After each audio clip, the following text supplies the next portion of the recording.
Majority Report with Sam Cedar, where every day's Casual Friday. That means Monday is Casual Monday, Tuesday, Casual Tuesday, Wednesday, Casual Hump Day, Thursday, Casual Thurs, that's what we call it, and Friday, Casual Shabbat. The Majority Report with Sam Cedar.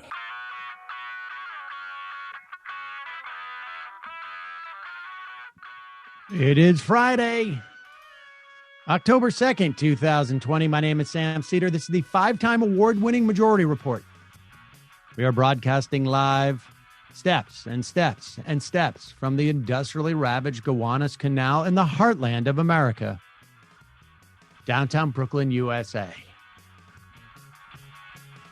On the program today, host of the Discourse, Brandon Sutton, will be joining us to discuss the various things that have taken place this week in the news. Also joining us later from the AM Quickie, Lucie Steiner will be here to discuss more of the news, because we've got a lot of news. She, of course, is a comedian and editor and host of the AM Quickie. Meanwhile, Donald and Melania Trump test positive for coronavirus. And late breaking, Senator Mike Lee has now also tested positive. So far, Pence and Coney Barrett have tested negative, but it appears that Donald Trump knew he had been exposed to someone who had tested positive, Hope Hicks, and then went on to potentially expose hundreds of other people. Meanwhile, we are awaiting a test on Joe Biden. Kamala Harris tests negative. And in the Senate, endangered Republican senators reverse course. They side with Democrats on the ACA destroying lawsuit. In the House Democrats pass another stimulus bill, this one for $2.2 trillion that the Republicans will shut down. Meanwhile, the economy stalling. Texas Governor Greg Abbott announces he'll make it harder for Texans to vote. And conservative operatives Berkman and Wall are charged by the Michigan AG in an alleged voter suppression scheme. South Carolina Republican seeks to make mail-in voting much harder. And census takers are saying that the Commerce Department is shutting them down despite a court order for them to keep counting. Meanwhile, Coney Barrett, her nomination is starting to get a little bit shaky, folks. She signed an anti-Roe v. Wade ad and neglected to tell the Judiciary Committee about it. 1,600 former DOJ lawyers accuse Bill Barr of electioneering. And a Melania Trump confidant is working with prosecutors on the inauguration's finances. All this and more on today's program. Ladies and gentlemen, welcome to the show. We have quite a day for us here. I don't know that there is anyone who could be possibly listening to this program by now who is not aware that the President of the United States, despite the fact that he has said on multiple occasions that the coronavirus really doesn't impact anybody. I mean, nobody important has contracted the coronavirus, as has Melania Trump contracted the coronavirus. Presumably it's from Hope Hicks, who it was reported yesterday had contracted the coronavirus. Donald Trump was infected the night of the debate. It is unclear whether he was spreading the virus at that time. You're in a closed room. You're maybe 10 feet away from Joe Biden. Of course, you're yelling and you're screaming, and in an unhinged way, perhaps he infected Joe Biden. We don't know.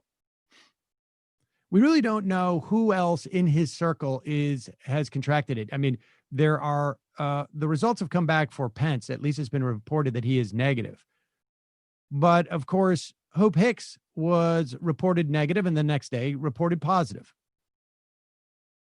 So it's very difficult to know. We do know that Donald Trump knew that Hope Hicks was infected and then went, I think it was to Bedminster Country Club, and met with high donor supporters. So I guess, I don't know if they meant to do it this way, but very often what will happen is when you go to see donors, they get some type of, commemorative, I don't know, photo or plaque. That's my understanding with high money donors.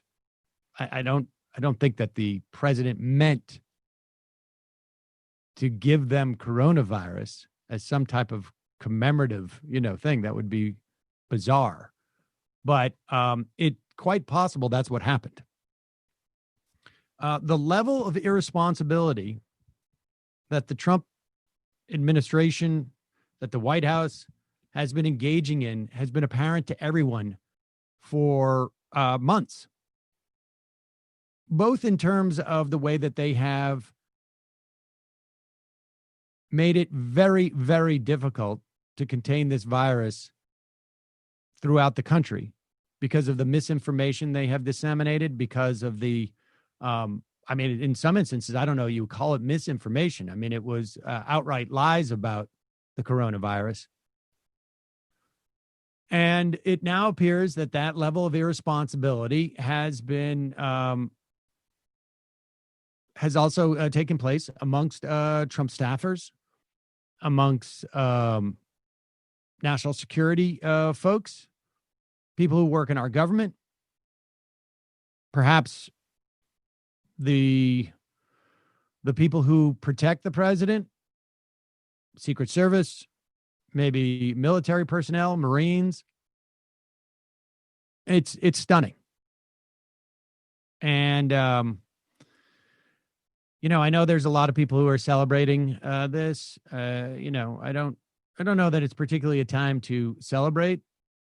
I also know, I would imagine there are many conservatives out there who are angry at the president for having a complete lack of personal responsibility.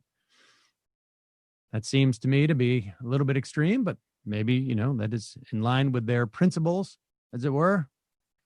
What is really chilling now is to watch some of the clips that have taken place over the past couple of days in the debate, following the debate, and sort of see these in the context that they were. Let's play this clip of Donald Trump. We will play it again. Donald Trump mocking Joe Biden for being so overly cautious about wearing his mask. Understand that every single word that Donald Trump is saying here is accompanied with, more than likely, a certain amount of virus being projected out. President Trump, you have begun to increasingly question the effectiveness of masks as a disease preventer. And in fact, recently you have cited the issue of waiters touching their masks and touching plates. Are you questioning No, I think the masks efficacy are okay. of You have masks? to understand, if you look, I have a mask right here. I put a mask on, when I think I need it. Tonight, as an example, everybody's had a test, and you've had social distancing and all of the things that you have to. But I wear masks when needed. When needed, I wear masks. Okay, let me ask. I don't wear masks like him. Every time you see him, he's got a mask. He could be speaking 200 feet away from it. He shows up with the biggest mask I've ever seen. I will say this. Vice President Biden, go ahead, sir. Look, the way to open businesses is give them the wherewithal to be able to open. Okay, we don't need to see any more. I imagine Chris Wallace is getting a test this morning. if he hasn't already. I wouldn't want to be on a plane that is actually lower than the president in that situation, because we know it aerosolizes. We know that tends to drop a little bit. It depends on the humidity in there. There he is. Here's some guidance about singing and yelling and is dangerous. So. And, I mean, really, it's going to come down to, we still don't know the perfect timeline yet. Now, understand, the White House, their intention was to not let anyone know, this is according to the New York Times, to not let anyone know that Hope Hicks was infected. They knew this apparently on Thursday early. I don't think Donald Trump knew that he was infected at that time. It's just, we just don't know the timeline, so we don't know how infectious he was. It's unbelievably, it's both unbelievable and totally believable. And, for those people who are, look, if I were in the practice of issuing individual best wishes to the 7 million people who have contracted coronavirus in this country, to the hundreds of thousands who have died, to the even more of those people who have been hospitalized, if I was in the practice of wishing best wishes to those people, I would do that now for the president and for the first lady. But I'm not. And until I have the time to issue best wishes to all those people, you won't hear me do it for the president. I have no special affinity for the president. What's really disturbing on some level is, my 15-year-old daughter is like, he deserves it. And she's not getting that from me. She's a sentient human being. She has seen what he has done to the country. She goes to a school of 4,500 kids, a lot of whom are immigrants. She had Muslim students in her class when Donald Trump was elected and was talking about the Muslim ban. She has friends of all different races and backgrounds. She's fully aware of what kind of person Donald Trump is as an individual, or not really so much as an individual, because who knows? Certainly as a president. And it's sort of sad that my parents would talk about where they were on the day that JFK was shot. And they would talk about the horror of it.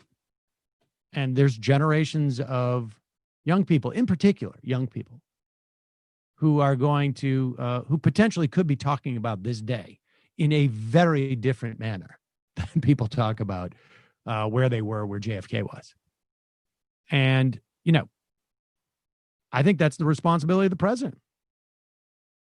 I think that's the responsibility of the president. She is fully aware of how Donald Trump has, and everyone is. Now,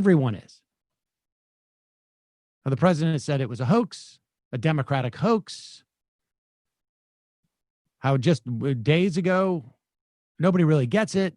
Nobody gets sick from it. Only if you got diabetes, I think he said, or something to that effect. Let's look at this clip. This is a comedy bit by Donald Trump Jr. and Sean Hannity moments after the debate.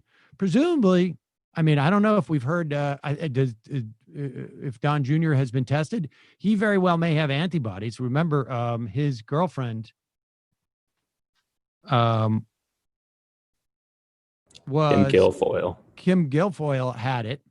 Incidentally, there's also a massive piece in the New Yorker by Jane Mayer about Kim Guilfoyle where a former employee over at Fox charges her with all sorts of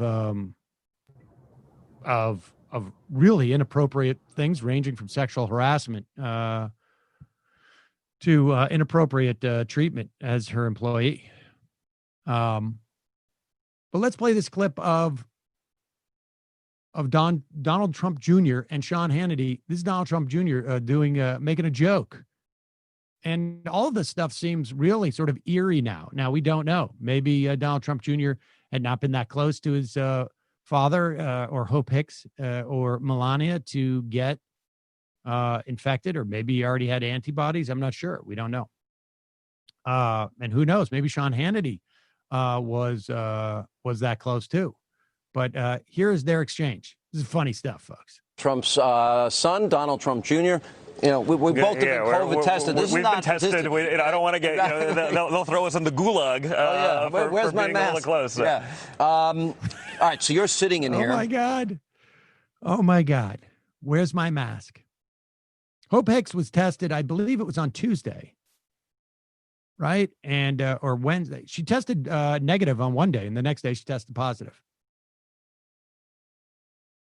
Which means that somewhere in between that time, I mean, first off, we don't know if the first test was just simply inaccurate, or she hadn't, there was not enough viral load to register at that point. At one point over the course of that 24 hours, at the very least, there was. So we don't know. I mean, that joking around and not taking it seriously. And look, if they're sitting in a bar and they're doing that with each other, it's none of our business.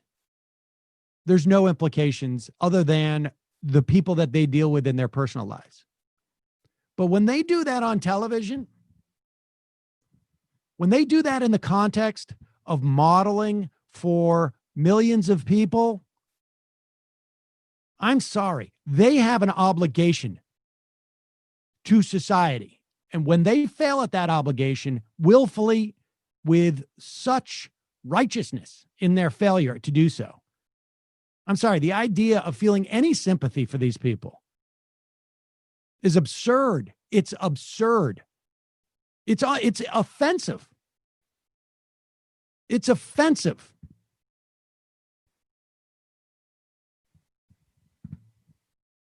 It really is. I find it offensive, frankly. These people have an obligation. And they, people make mistakes. And I don't think that you should be, that happens. But this isn't a mistake. This isn't an accident. This is a willful,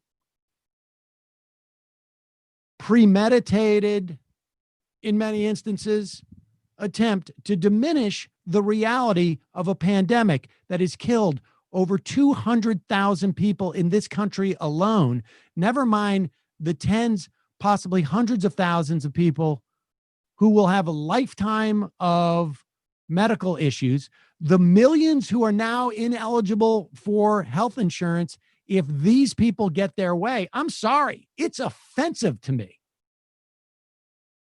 to show them an iota of more sympathy unless you have been, as a practice, doing that for every single individual in the country who has contracted this.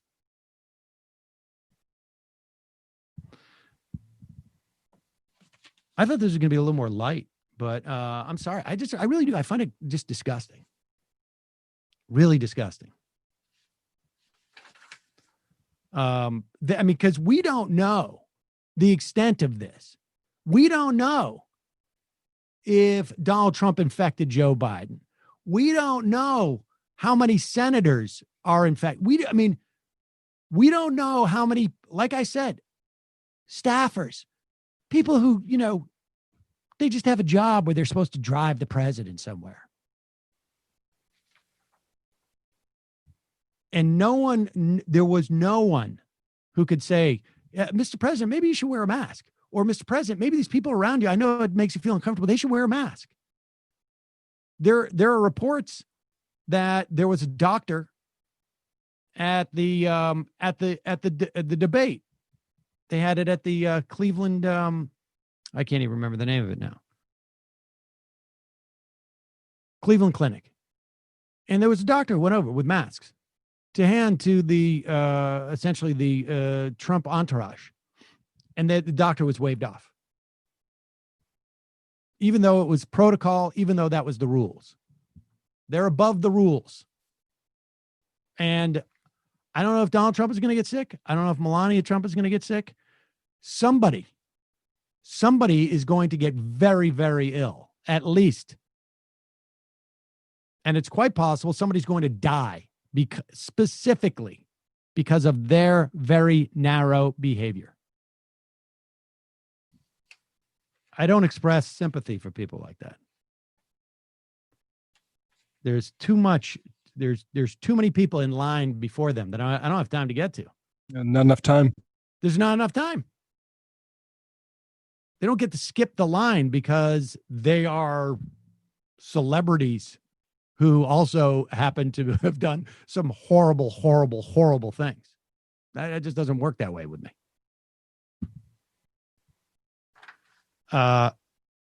Man, I feel like I need to have a little bit of word from our sponsors. I'm gonna have to take a double dose of that Sunset Lake CBD to calm down. By the way, did you mention they're reporting Biden tested negative? Oh, he did? Yep. Just released moments ago. All right, that's good news. We're going to need another day. Yeah. Or two. And I imagine he's going to get tested every 12 hours. I would think. But that's good news. So Sunset Lake CBD.com, they sent me a really nice note this week. Just the response that they've been getting from this audience has been, they've been overwhelmed by it. I mean, in a good way, emotionally overwhelmed, but not in terms of their service, because they send things out very quickly, is my understanding. They have 100% pesticide-free hemp. They only use organic fertilizers. Customers can see the third-party test results. They have it on their website.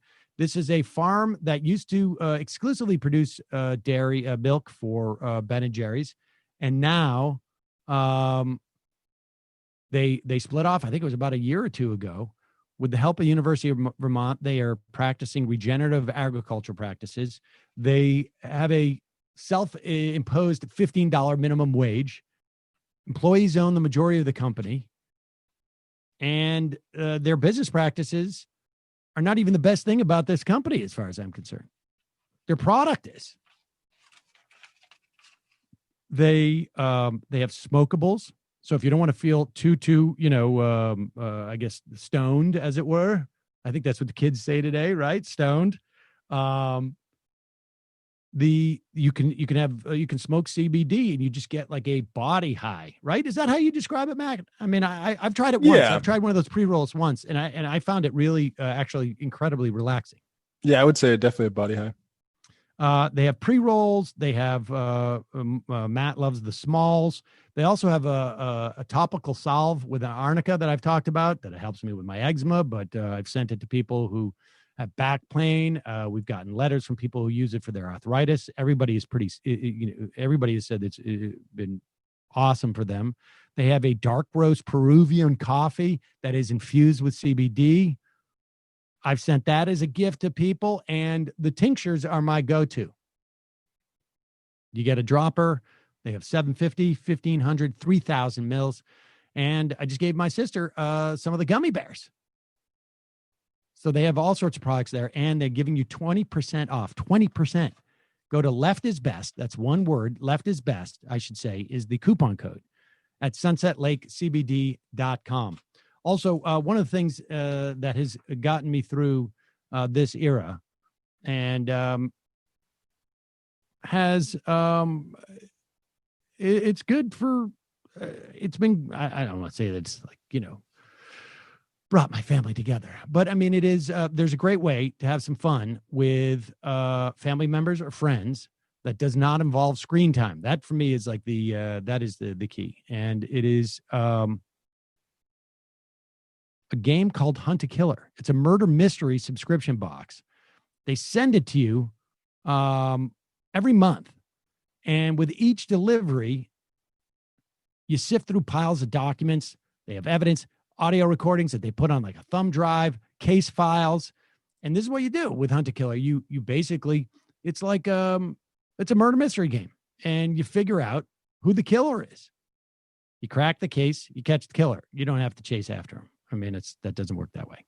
But you figure it out. You learn the backstories for each of the suspects. You figure out their relationships, which tend to be extremely complicated. You watch the story unfold as you complete each episode or box, essentially. And if you can't bear to wait a month for your next box, there's an expedite button. You can get it there earlier. I've been doing this with Mila. We did one about a high school reunion, and it's fun.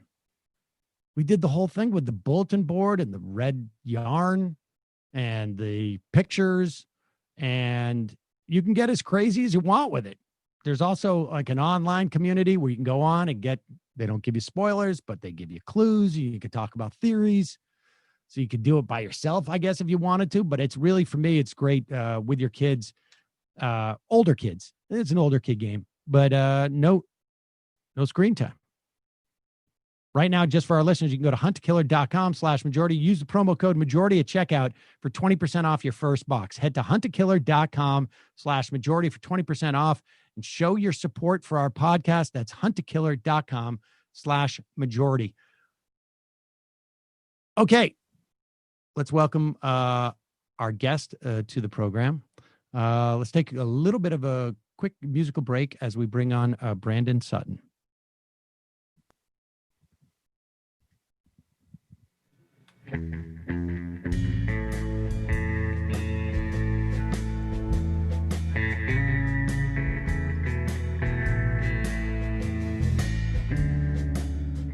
Okay, that is who are the guys who did that? That is a cover, the first cover ever, I think, of Pilot Light by Dave Derby. Who did that, Brendan? The Geo Trio. The Geo Trio. I tweeted it out, but people should go check them out. It's actually an awesome cover, and I sent it to Dave Derby, and he was super psyched. He was really enjoyed it. All right, so on the Zoom, I guess it is, on the video feed, Brandon Sutton, host of the Discourse, or co-host. Is that right, Brandon? I mean, I don't know what the difference between being the host and the co-host is. I lead the show with my three other, pundits, thought partners, whatever you want to call it, Richard, Adair, and John. So yeah, I'm the co-host. I'm ready to take a back seat in my own show. I'm ready to basically just cash a check. I don't even need to show up. Yeah, no, that's the dream, right? That's living the dream. Yeah, exactly. Hey, will you just do me a favor? Put your microphone just a little bit closer. We're getting a little bit of your room tone. I'm sorry about that. Oh, that's great. I'll hold it like this. Yeah, that's great. So, Brandon, 24 hours ago, maybe 12 hours ago, I thought, okay, well, we're going to talk about Amy Coney Barrett. And there's been some movement on her. And we'll get into this a little bit, but this ad emerged that she signed years ago, but basically very explicitly calling for the repeal of Roe v. Wade. And that is a question that you are asked when you go in front of the Judiciary Committee and when you write out your the questionnaire. Have you ever signed anything that directly implicates a potential case that you may be hearing in the future? And she declined to mention that she had signed that very public ad, maybe thinking it was 20 years ago. Maybe she forgot.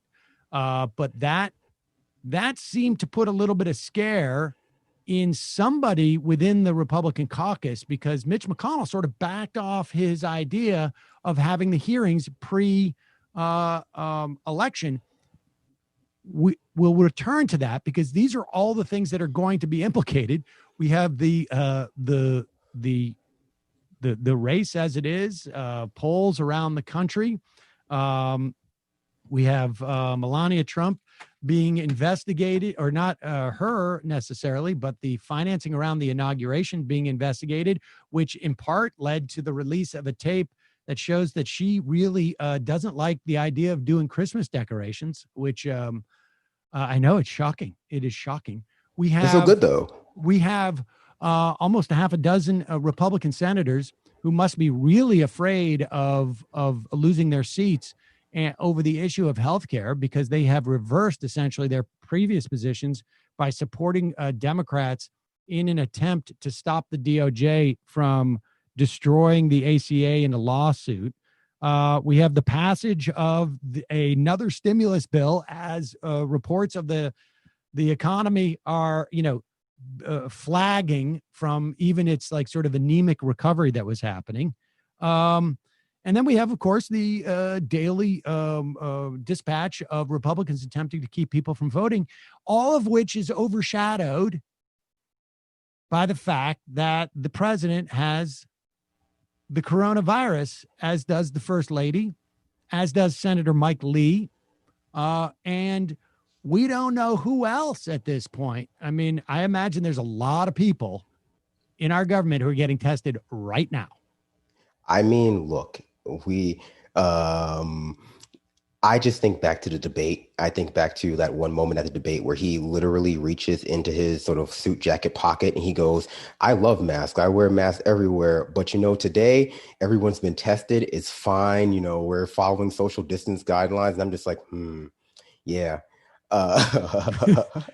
Are you? I mean, I think ultimately we're going to see, we know that a lot of first of all, we know that the coronavirus, a lot of the initial ideas surrounding who were spreading it were these ultra rich people who are, traveling for conventions, traveling for vacations, traveling around, for any number of reasons. Right. And I think that the level of access to rapid response testing that, some people enjoy, it insulates them from the worst effects of coronavirus for sure, but there is still that grace period of 4 or 5 days where, people are contagious and they'll test negative, right? So I think that we're seeing a lot of that kind of come into play here, where it's like, this is not the kind of thing you can just entirely insulate yourself from simply by having access to all the best things. You're going to have to actually sort of wait it out, right? At least to some degree.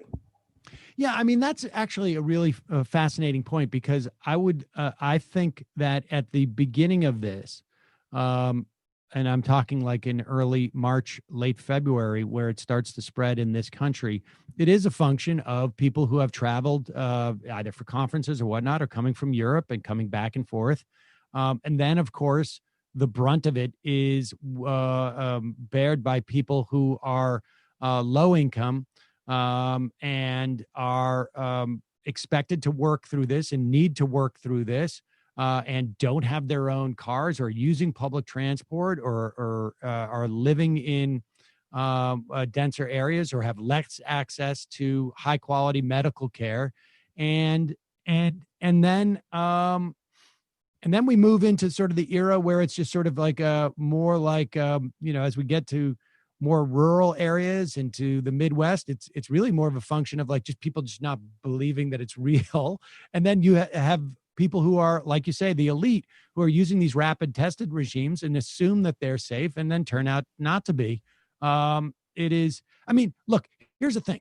I think you'd be hard pressed to find a public health policy expert who, if they were being totally honest, wouldn't say, regardless of what happens to the president, this is a positive for the country, because maybe people will take it more seriously now. Right? Like, I mean, the idea that the president, who was probably the chief proponent of the idea that you are fine, you don't have to worry too much about this, as long as you're not really old, or you're not, have some type of comorbidity or something like that, has been telling people that. And now, and people think like, I can't get it, it's overblown, whatnot. And now he's got it, and it may have the opportunity to re-educate people to some extent. Well, maybe, or he might just be another Bolsonaro who has had COVID-19, 17 times right now by this point and has not died. And the danger of that, I think, is that, yeah, when you're talking about somebody who's prone to reactionary thinking, kind of like Trump is, if he gets COVID and he's fine, just for maybe he's asymptomatic, maybe he is just like a freak of nature who just doesn't have any, like he has it and it's like a small, flu, small cold, he gets the sniffles. He seems kind of like a baby. So he's going to be very like about it no matter what, that is going to influence how he thinks about it. It just might reaffirm their beliefs, right? That, okay, well, you know what? Trump got it. He was fine. He's 70 plus years old. What's, then I'll be fine too, right? Of course, that also erases just like the chances of just like being fine randomly or just the access to the level of healthcare he has. So, yep. I think there's a danger on both sides, right? If this is the, teachable moment that lets Trump take it seriously, great, I suppose, but I doubt that's going to be the case. Or just another point to, more broadly, I think when it comes to the rapid testing scenario too, more broadly speaking, you're talking about like COVID generally, people thinking the solution lies in just like a technological response. Like the only way we're going to solve COVID, rapid testing and like a vaccine. That's the solution to COVID. And of course, that's part of the solution. Obviously, that's like the, end goal. But a lot of this is just behavioral changes. It's social changes. It's like having to reorient society in a way that people don't necessarily like to hear about because it sounds difficult and it might be costly and, whatever. So the idea that there's just going to one day be a magical vaccine that is 100% effective is just like the only thing that might be, it's like it's the goal in people's minds when a lot of this is just always going to be like changing your behavior. It's interesting. I wonder. It'll be fascinating to see. In New York, we're seeing numbers tick up, and over the past couple of weeks, largely as a function of the Hasidic community, but there's no way to contain it in any area. Every area has, it seems to me, part of the country has like their, sort of their problem areas in terms of developing. In South Dakota, it was motorcycle rally. In New York, it's like the Hasidic community, and then obviously it spreads outward from there because it's hard. Nobody is really completely walled off in any fashion. I wonder, and one of the things that epidemiologists have said to me on this program is that, peak to peak, 6 months. And the second peak is generally bigger than the first. Now, in New York, that would mean October. It would mean around now. And it's starting to creep a little bit up, but who knows? I wonder if an event like this, where the president gets it, and like you say, we don't know how, 40% of the people who get it, they may not even know it, that they have it. The president apparently, though, was showing some symptoms, mild symptoms, but it's early on. You don't know where it can go. We will know in the next 5 or 6 days as to like how bad it gets. But I wonder if it's going to like even maybe possibly prevent a second spike in some areas, because I'm not convinced that part of the reason why you get a second spike is not necessarily a change in the virus, but rather a change in, like you say, the behavior that people adopt. Because we've been outside for the past 6 months, at least, or not 6 months, past 2 or 3 months in the Northeast, 4 or 5 months, I guess. And people get used to like, it's very hard to transmit it outside, and people are wearing masks. But at one point, it's like, wait, we got to go inside because it's getting too cold. And inside is very, very tricky. And it's very easy to just take the mask off and think like, oh, we're fine, like the Trump folks, and then find that, no, you're not fine. And I wonder if this in some ways will sort of like remind people that anybody can get it at any time. I mean, I think that is one version of events, the optimistic view. I think also when you're talking about behavioral changes over time in this kind of situation, we have to look at the idea, the fact that, we're still struggling with getting, basic aid for most people from the government. Like we're still struggling for, getting rent relief. We're still struggling for getting unemployment insurance where, another round of stimulus checks would be great, but look how long we had to wait for those stimulus checks, right? So part of that equation is going to always be like, well, in many places, the government has just abandoned people. And, you can do, I guess I would say, what does it really mean to take COVID-19 seriously as an individual in the absence of like any kind of structural support, right? Because I think that, we can pick out problematic communities all over the place. We can pick out, ones that are racially or religiously motivated. We can pick out ones that are just like college students, like they're going to go party at college, right? But like, it's just not a reasonable or practical thing to do, I think, in epidemiology, even to try to control the behavior of individuals without some kind of structural incentive to behave that way, right? Because people have to go to work. You said, right? People have to go to work. People have to, people have to exercise. They have to buy groceries. They have to, and they have to commute too, right? Especially in New York City, where they have to drive the train. Most people do public transportation. So I think, part of the thing that we've been grappling with, I think, as a country, like, is the blame game part of this. Like, now that we've in the absence of structural support from the government, in the absence of a real ability to demand it from them, the only thing we feel like we can do, I think sometimes, is like point out who's not following the rules properly and try to self-police, right? But then you talk about, restaurant, in like in-person restaurant dining, it's like, but then basically we've just deputized customer like service employees to be the new like mask police, right? We've deputized people who make sub-minimum wage, like serving drinks to like drunk guys, to like make sure that they're also like public health officials, right? So I mean, at a certain point, we have to talk about, like, as the COVID continues to ravage the country, and people still lack support, eventually they're just going to be inclined to do what they, just do what they do, right? Right. No, it's a very good point. And I think to a certain extent, it's about sequencing, right? Like, Donald Trump has all the support in the world, like literally all the support in the world.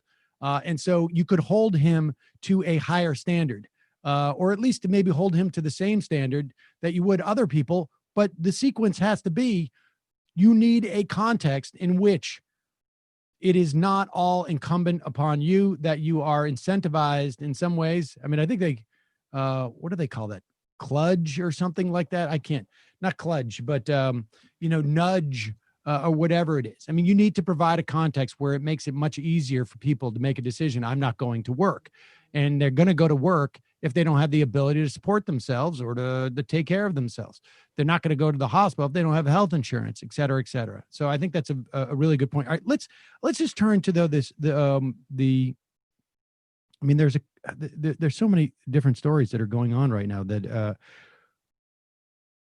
there's two major ones, it seems to me. One is, I mean, obviously the election, and who knows? I mean, who knows? There may not be any more debates, right? I mean, Donald Trump, the protocol is he's quarantined for 14 days, but that presumes that he doesn't even have symptoms, right? I mean, if he has symptoms and he's sick, he needs to quarantine for even longer because he may be infectious for even longer. We don't know. And so, and there are calls that Joe Biden shouldn't campaign. Is just absurd at this point. When did he start? Sorry. What? When did he start? Sorry. Well, I mean, the irony is they were just announced that they're going to launch in-person campaigning. Bernie Sanders has announced like yesterday that they're going out to campaign in person. The Biden campaign is just now starting to send people out to canvass. I mean, that's the irony of this, is that you're right. When did he start? The plan was to start this week. And so who knows what's going to happen in that regard. There's the Amy Coney Barrett thing. And right now, Mike Lee has tested positive. He's got to quarantine for 14 days. They still have plenty of Republicans to sit on that committee to maintain a quorum in the Judiciary Committee. But that includes Graham, Tillis, and Ernst. These are senators who are in big trouble right now. And, Grassley, Cornyn's got to be in Texas. Maybe he doesn't seem to be too threatened there, but so he may be able to come back. But if I'm these guys, I'm a little hesitant to come back. Chuck Grassley, these are older gentlemen. Ted Cruz can be around. Ben Sass can be around. Josh Hawley might be able to, but Tillis needs to go back to North Carolina because he's in a very tight race. Ernst needs to be in Iowa because she's in a tight race. You've got Blackburn and Kennedy and I guess Crapo, and supposedly McConnell is pushing to have the hearings in 2 weeks. give me your sense of how this is going to play out. I mean, do you think McConnell's going to try and, at this point, or let me ask you this, something more specific. Do you think the Democrats should show up at these hearings? Because I'm of two minds. One is this whole process is illegitimate. It doesn't matter who you nominate. You could have nominated Merrick Garland. This should not be happening now. Or now with this new stuff about Roe v. Wade being so explicit that it endangers maybe a couple of senators who are a little bit afraid to vote in this way. Maybe in places like, I don't know, in Arizona, maybe even in Iowa. What is your sense of this? Well, I guess it really depends, in my sense, on like how hard the Democrats are willing to push Amy, right? How hard are they willing to actually, pin this on Trump's nominee for the Supreme Court? Because I think that in the absence of a few of these Republican senators, they should just turn into a referendum on Roe v. Wade. They should turn into a referendum on her history of lying. They should turn it on a referendum on basically the Republicans, right? However, I think that the choice of this particular candidate was not one that was made just haphazardly. It's made to, I think, basically box the Democrats into a little bit of a corner, right? We know that we have Ruth Bader Ginsburg unfortunately passed away. We have a vacancy. I'm nominating a woman judge who's been on the courts for decades. What's the problem, right? Well, she's been on for 3 years, to be clear. Sorry. She was on for three years. She's in the I think it's 7th Circuit. She was a law professor at Notre Dame for over a decade. Oh, I'm sorry. Got my dates mixed up there. But my larger point is not necessarily how long she's been in the courts, but that she's qualified, right? She is a qualified candidate in the most abstract sense of the word. And she sort of ticks these little symbolic, boxes that Democrats like, right? It's going to be hard for them, I think, in some situations, especially given the kind of way they discuss gender rights and women's rights and even racial rights, to, I think, pin her down on the Roe v. Wade thing and not have it come across as attacking a woman for her position on choice, right? Trying to make it more of an abstract thing versus just an abstract identity thing that's hard to pin on somebody who's, also within the realm of making choices for her own body, as opposed to keeping it in the realm of this is a political issue and you were lying, you were caught lying. How do you kind of how do you justify that? And also, how do you justify being so partisan on this court? Now, whether or not that can work and whether or not it's meaningful in preventing her nomination is debatable. But I think if they're going to have, if they choose to have these hearings, if they choose to show up, rather, they need to actually be willing to sort of make a legitimate, or rather break themselves out of this corner they put themselves in, where if Trump just, if he nominates Diamond and Silk to the Supreme Court, they just can't do anything because they are this is representation. This is the kind of, inclusivity that we've talked about as being inherently radical and inherently sort of progressive, just the inclusion of more people with these sort of these boxes ticked is right. Enough. And getting too into the details is just, it's not fair, right? It's not fair to judge people based on their past. It's not fair to judge people based on personal opinions. So, I mean, they have, they do pin themselves a little bit, but there's a way out of it, I'd imagine, if you're going to have to do it. I mean, my concern is that Dianne Feinstein showed in Coney Barrett's hearing to the appellate court that she doesn't have the ability to nuance this argument in terms of Catholics. Coney Barrett had written in a law review article in the late 90s, basically saying that if you were a Catholic, like she is, who has a deep, abiding, really fundamentalist belief in Catholic teaching, that so that you would be fundamentally biased, and she was writing specifically about the death penalty, against the death penalty, then you should recuse yourself in those cases because of your attachment to the Catholic canon, as it were. And it just conveniently, she's pro-death penalty. So she's asking other Catholics to recuse themselves in that situation. She doesn't believe the same thing when it comes to abortion, but it's a harder argument for her to make now because there is unequivocal proof, literally a signed document that says Roe v. Wade should be overturned. Now, the game that these justices play is that, I'm not going to comment on a case that I may hear because it would be prejudicial. Well, that cat's out of the bag now. There's an ad literally a full-page newspaper ad. Like it's almost like a joke. It's like, I'm not going to broadcast this to everybody. You did. It's there. And so I still don't know if Dianne Feinstein, I mean, certainly there are people who have deep, deep concerns that she is just not adept enough at this point in her career to deal with this. And I guess we'll see. But I think this is really more a political question for those Republicans who are in jeopardy of losing their seat. Can they afford to vote for to confirm a nominee who at this point, like, it's one thing for you and I to say, like, of course she's going to vote against Roe v. Wade.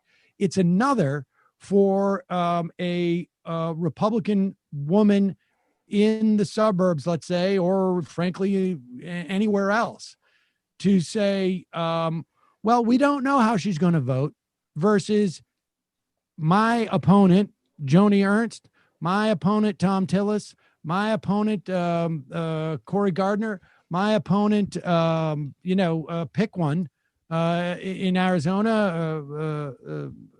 They voted for a judge who has been explicit in overturning Roe v. Wade. When they cast this vote, it's as if they cast the vote to curb your ability to get an abortion. That's a much harder thing to do, I think. And that's why I think McConnell's been a little bit wavering. But now I wonder, with the president, and maybe with the president with having had COVID, and it sort of shaking up the dynamic here. And now I wonder if McConnell doesn't go full steam ahead. It is, we're just in such an unprecedented time. And there's so many moving pieces. It's so difficult at this point to get an assessment as to what's going to happen. And just, we got a couple minutes here. Same dynamic happening on some level. The president testing positive for COVID.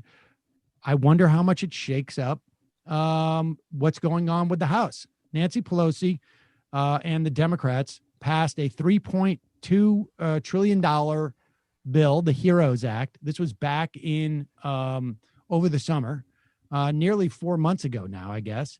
And it was what they called at the time a messaging bill. Some of the message was, we are so desperate to not have, we are so desperate to not upset the insurance industry that we're going to promote the idea of subsidizing COBRA as a solution to people's health care. Other things in there that were better for folks. And Pelosi got a lot of pressure from some of those frontline Democrats. They passed a new bill, $2.2 trillion, less this time, trying to get closer to maybe what Republicans will sign off on.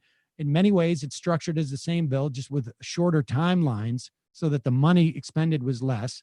And the Senate, I think, is talking about a bill that's about half that size, maybe a little bit more. Do you think that this creates more pressure, and particularly with the economic numbers, do you think this creates more pressure on the Republicans, and particularly the White House, to pass something before then?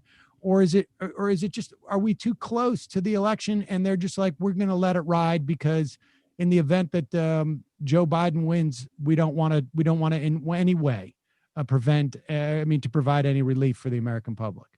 Well, I mean, I think in terms of to put pressure on the Republican Party, my answer is kind of the same with the, Amy Barrett situation, where it's just, situations can't put pressure on Republicans usually. It has to be the Democrats. It has to be the Democrats or some sort of mass political movement that's just uprising and causing, mass unrest to the point where it can't be ignored. So the question more becomes, can the Democrats use Trump being diagnosed with COVID and probably exposing, everyone else to it, to their advantage in a way that they normally can't seem to manage, right? I'm seeing a lot of Democrats who are just like, I pray for the FLOTUS and POTUS to get healthy and better and well. And it's like, that's fine and well and good. And we know they have to say that. You can't really say anything else. And that's fair, I guess.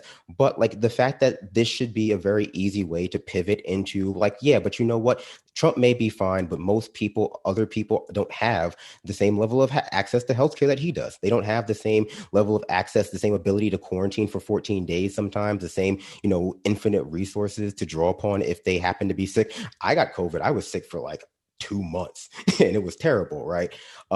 They don't have, but a lot of people don't have the ability or the savings. I know I didn't to, make it through that much time off of work, right? But luckily I can work from home or do other things. So, this can be teachable moment for the country. This can be a teachable moment for, their voters, for Republicans, for anybody, but it kind of incumbent on Democrats to actually make it that and make a big deal out of it and use it as a cudgel, as opposed to sort of just like falling back on, propriety, right? Falling back on like, well, you can't just be mean to Trump now because he has like coronavirus, but it's like, well, didn't he say it wasn't a big deal? wasn't it not a big deal last week? So, I mean, it comes down to like, maybe this is the time where we have to like, stand up and like, yeah, it's fine. Trump, he's going to be fine or not. That's up to him. But like other people are not within that position. But I think when you have a figure like Trump, you have a figure like any of our politicians or political media, it's easy for people to be, for them and their problems to be platformed and for people to demand empathy for them as like sort of a demand for empathy for the status quo. Right. So, I am more concerned not about like Trump, but like whether or not they can effectively weaponize Trump's illness, to be completely blunt, as a, way to say that, see, he was so wrong about COVID-19, he got it himself, and you can't say good for him, but like, Well, I think that last point you made, Brandon, is right on target. The fact of the matter is that every day there are thousands upon thousands, with 40,000 people getting infected every day. And they don't have the resources that Donald Trump does. And we need to provide that to him. Brandon Sutton, folks can check out the Discourse on any of your podcast services. Is that right? Yeah, you absolutely can. You can find it on iTunes, Apple, Spotify, Stitcher, SoundCloud, found it on Patreon. I don't know if there are any other podcast platforms. No offense, a lot of podcasts come out and a lot of platforms come out, like the one per each podcast. True. I can't keep up with them myself. I'm not a big podcast person. But, you can find the Discourse on all your major podcast platforms. We have a new episode coming out today on Patreon for all of our lovely subscribers about the debate. Check it out. Exactly. All right, thanks, Brandon. Thank you for having me. All right, man. I want to just play this before we get to Lucie later in the program. Let's play this clip from clip number 4. It's Brian Kilmeade trying to make lemonade out of lemons. Byron, there's something else. Think about the president. He's running the country, doing a campaign. He's a one-man machine, doesn't have a lot of surrogates outside his family doing a lot of the work that he can do. This is also an opportunity to recalibrate, strategize, prepare for the second debate, go over your tapes, go over these policies, study your opponent. That could be this forced study time, forced reflection time, and maybe, brainstorm.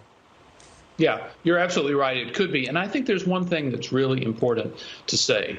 Obviously, this is a huge event. Huge events take a while to sink in for the public to kind of figure out what their reaction is, what they think about it. I personally don't think we've fully digested the debate, which was on Tuesday night. And so, early impressions are early, and people talk to each other, they rethink things, and then they finally form an opinion. So I don't think we're even there yet with the debate. So we don't know what effect the president getting coronavirus will have on this race. I think it'll have some effect, but it's going to be several days before we can really figure that out. Well, all right. I mean, do they think there's going to be another debate in 13 days? The second debate is Zoom debate. Let's do it. The second debate is scheduled for October 15th. I mean, are they out of their minds? Who's going to show up at that debate? I mean, I that seems nuts to me. And I would hope right now they're trying to figure out a new way of doing the debate between Harris and Pence, if they're going to do that. But they're presuming that Donald Trump is going to be absolutely fine. And I don't know if that's a safe assumption. But even if it is, like, he's got to be quarantined for 14 days. My math may be wrong, but that puts us to October 16th, and the debate is scheduled for the 15th. They are working overtime here to avoid the fact that Donald Trump has implied from day one that if you catch COVID, you are fundamentally like sort of weak in some way. And if you attempt to avoid catching COVID, you're just virtue signaling. Well, if that's the case, it's quite clear what virtue has signaled about Donald Trump. There is an absence there, apparently, of that virtue. That is the first hour of our program. And I thank you for joining us for it. And the reason why I mentioned that is we have an announcement to make. And that is that the first hour of our program every day is now also going to be available on I don't know if it's a totally new service that's been launched by, how long has this service been out there, would you say? It's Peacock. There is it's an app that is a streaming app for NBC, and they have a channel that is dedicated to essentially, it's run by MSNBC. It's called The Choice. And they have put out a press release today announcing that they're going to be doing 2 new original shows. One will feature Mehdi Hassan, and the other will be featuring Zerlina Maxwell. But also on their schedule at 5 p.m., if you missed the first hour of this program live, you can see it on the app at 5 p.m. They will be playing the first hour of the Majority Report. So we have made a little bit of a syndication deal, and that's pretty exciting. I'm going to give one of these things. Oh, can't find it right now. There, you guys got it. There we go. So there it is. So if you missed the show and you have the Peacock app, you can check it out over there, 5 p.m. Monday through Friday, and we will be playing there. So it's not going to mean huge differences for us here, but we will be basically going to a brief break, or at least providing a break at the end of the first hour.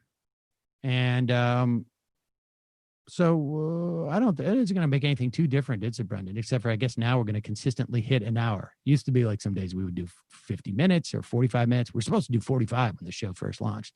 Then I would do an hour, 6 minutes and stuff like that. But now it's an hour. Did we hit it today? Yes. All right. Now it is my pleasure to bring to the program the co-host of the AM Quickie. She is also a comedian. Do we have her? Yep, here she is. Lucie Steiner is joining us now. Hi. Hi, Lucie. Tell us about your co-host on the AM Quickie. Oh, Sam Cedar? Thank you. Sam's great. How are you, Lucie? I'm good. Big day, sad day. Very sad. I know, very you're sad, so sad. Big day. I'm wearing blue in mourning. Oh, is that what you're doing? Is blue a mourning color? Yes. Today. Am I the only one who thinks it's like kind of healthy for people to like sometimes want their leaders to die? Like even absent Trump, like in general? Yeah. I feel like it's kind of a healthy impulse. I think so. I think, if you're talking about people who, value their independence. Right. Like I don't trust people who wish death on no one. You should wish death on a couple of people. It can be me. You can wish death on me, but there should be a couple of people. Right. On hosts of podcasts. I think that certainly happens without a doubt. But I was sort of lamenting the fact that, like, my daughter, her response is like, I hope he gets sick. And she doesn't mess around. No. And that's sad in a very sort of generic way. I certainly understand the sentiment. Right. But it's sad. I mean, right? I mean, you don't want I don't want to want it. Like, I feel like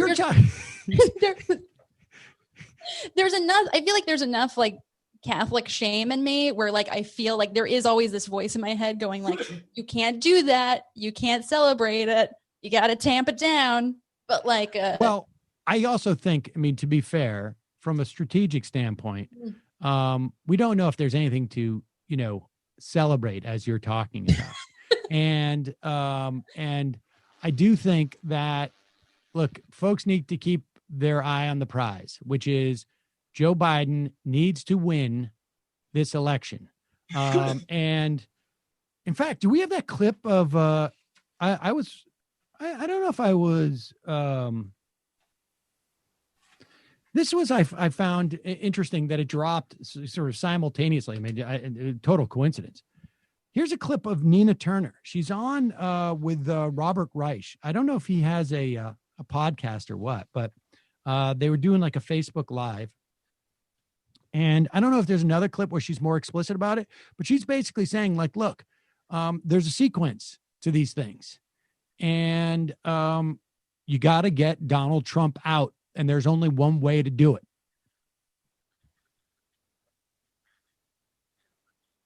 Of the road, why should I bother?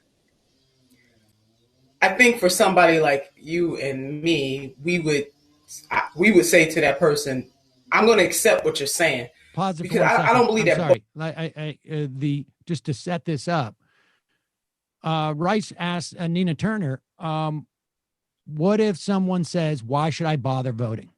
They are, the candidates are more or less the same. They're not going to help me. Why should I bother voting? That's the question he gives to Nina Turner. And I'm going to accept what you're saying because I don't believe that vote shaming works. I mean, that's for me. I just don't believe that you can talk down to people and tell them that they're wrong in how they feel. A lot of their feelings also, Doc, are rooted in real life examples. So it's not just a feeling. They also understand whether or not their material conditions have changed or the material conditions of their parents or their grandparents or their neighbors or their friends.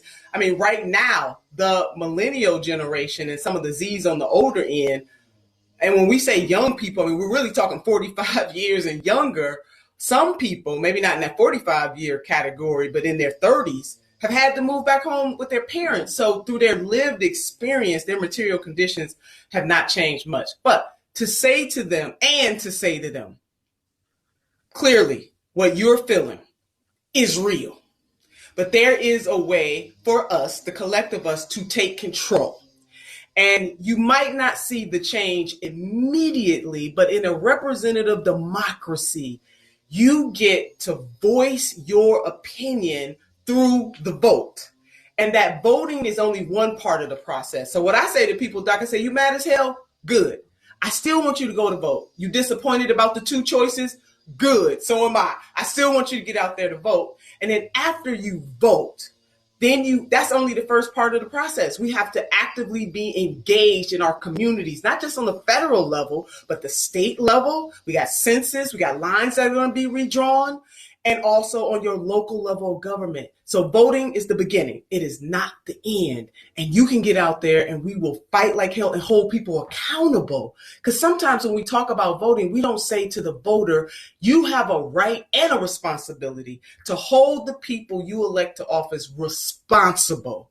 And if they don't respond to you, then that's another conversation. But in this moment, we have two dragons to slay, but we got to slay neo-fascism first. Doc, and you and I talked about that a lot before. Well, she went on to say, we've got to slay neo-fascism first before we slay neoliberalism. And that means you've got to vote against Donald Trump.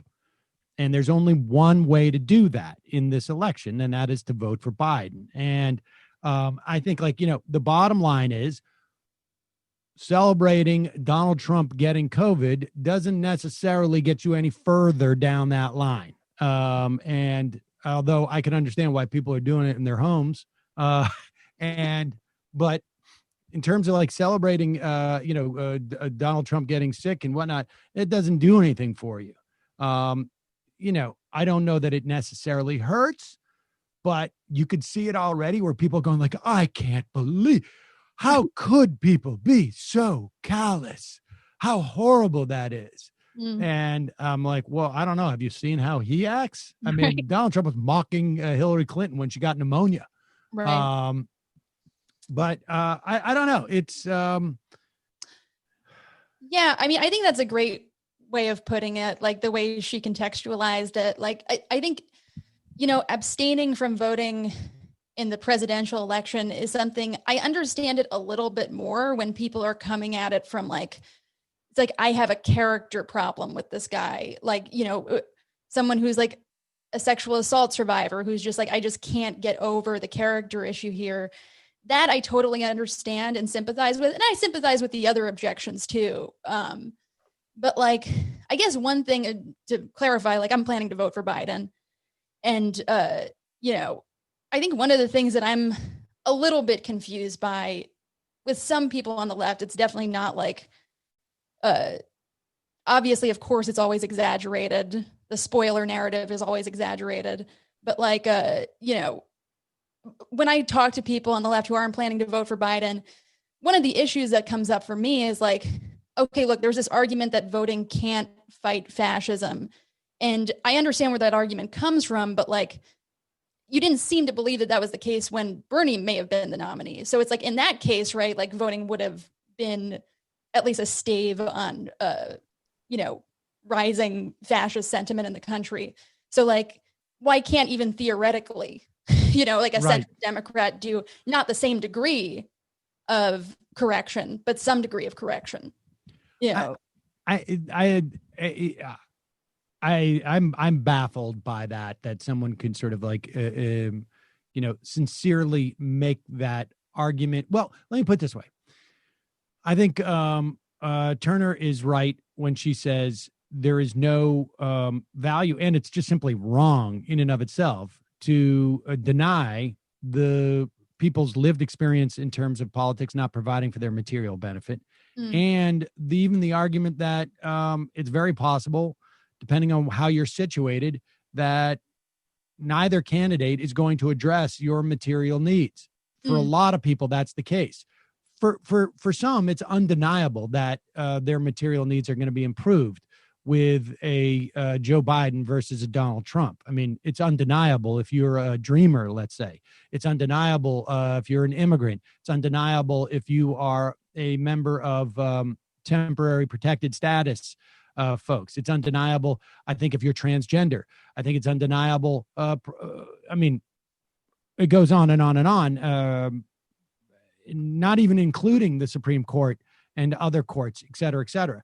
But for a significant cohort of people, it's hard to imagine that Joe Biden in and of himself is going to make a material difference in someone's life. That's acceptable. But the fact is that, like, there's also the years after Joe Biden that are relevant. And it may be the case that you can't fight fascism with a vote. Maybe. I sort of disagree with that theory, but it's also like impossible to argue that your voting is in some way going to increase the strength of fascism. Right. I mean, unless you vote for a fascist. I mean, like, I just don't see how that argument works. That to me, and frankly, I think the number of people who are not voting because they have that attitude is probably pretty limited. Yeah. I think it's more likely there are people out there going like, I don't engage in politics because politics doesn't do anything for me. And I think that it's people have a case to make about that. But I think, like, you can give up, but it's not going to get any better if you don't. I can assure you it's going to get worse.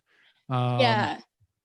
I mean, that's another, and I'm sure you guys have gone over this a lot on the show, but it's like, that does always like need to be pointed out, where it's like, look, this isn't necessarily like a unified like left deciding not to vote. It's like, it's people from across the spectrum, independents who may not have like voted for anyone but Bernie Sanders, and just people being like pretty dejected feeling, which I totally get. Voter suppression factors into that. And, and it's like, yeah, these concerns are real. Like, right, the concerns about Biden's history, like, are real and biting for people, especially who have like, who have lived through the consequences of the drug war. Right. And it's like, lived through the consequences of his policy decisions. So it's like, yeah, I think the way she puts it is great, because it's like, yeah, you can't deny the reality of this. Like, and painting everyone who, is threatening to abstain from voting or will abstain from voting as like lazy or selfish or privileged obviously like falls into like a really kind of gross narrative about like why people don't vote in general. But yeah, I mean, I think that for people who are genuinely arguing like, you know, like voting will not make a difference in principle.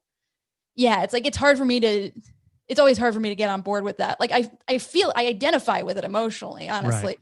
more than I agree with it, like intellectually. All right, let's change topics for a moment. One of the things that's getting lost in all this hubbub these days, and from day one of the Trump administration, I think I can say this safely, I thought there was something very, very fishy about what was going on with the inauguration. They raised a tremendous amount of money, and they didn't really seem to have like commensurate production value. And it was a buddy of Melania Trump's who was in charge, who got paid something like, she got paid like, I don't know, like $30 million as like a consulting. I don't have the numbers exactly in front of me. So that may be, an exaggeration, but it was a lot. Her name was Stephanie Winston Wolkoff. She had an interview with ABC News the other night. She says the U.S. Attorney's Office in the Southern District of New York and local attorney generals in New Jersey and Washington, D.C. are investigating the financing of the inauguration. She wrote a book, apparently, called Melania and Me. You know, this is the thing where you like, you know, if you're a dubious person, your friends are probably a little bit dubious too. And apparently they tape record you on all your conversations. Now I do that with everybody I talk to on this show. I record, but you're aware of it. I mean, you're staring into a camera. So, but here is Wolkoff has said previously that she was thrown under the bus by the Trump administration after the inaugural committee spending came under scrutiny in 2018. In her forthcoming book, she said she was made into the cover girl for the inauguration shenanigans. The committee raised over $107 million, and she supposedly received like an inordinate amount of that as a consultant. And it sounds like, and I haven't read the book, but that scenario sounds like she was like a shell company for a lot of people getting paid. And like she says, she was the cover girl. Here is a recording that she released that she made between Trump and Melania Trump and herself. And in this instance, Melania Trump comes out as an ally of ours in the war on Christmas. They say I'm complicit. I'm the same like him. I support him. I don't say enough. I don't do enough. No. Where I am, I'm working like a my ass off with the Christmas stuff that, you know, who gives a about Christmas stuff and decoration, but I need to do it, right? Yeah, but correct? 100%. You have no choice. And then I do it, and I say that I'm working on Christmas, planning for the Christmas, and they said, oh, what about the children? They were separated. Give me a break. Where they were saying anything when Obama did that? I know. I cannot go. I was trying to get the kid reunited with the mom. I didn't have a chance. It needs to go through the process and through the law. But here's my thing. Hear what you just said. But instead of that, if you're messaging, you were so loved. They would not do the story. We put it out. They would not do the story. I'm telling you, would not believe it. They would not do the story because they would not do the story because they are against us because they're liberal media. Yeah, if I go to Fox, they will do the story. I don't want to go to Fox. I mean, on some level, there's a couple of things. Here's my top line for that. One is she believes all of it, right? The liberal media, the fact is that the Obama administration had a different disposition towards children and families, in some respects, radically different. She is very burdened, apparently, by doing the Christmas decorations.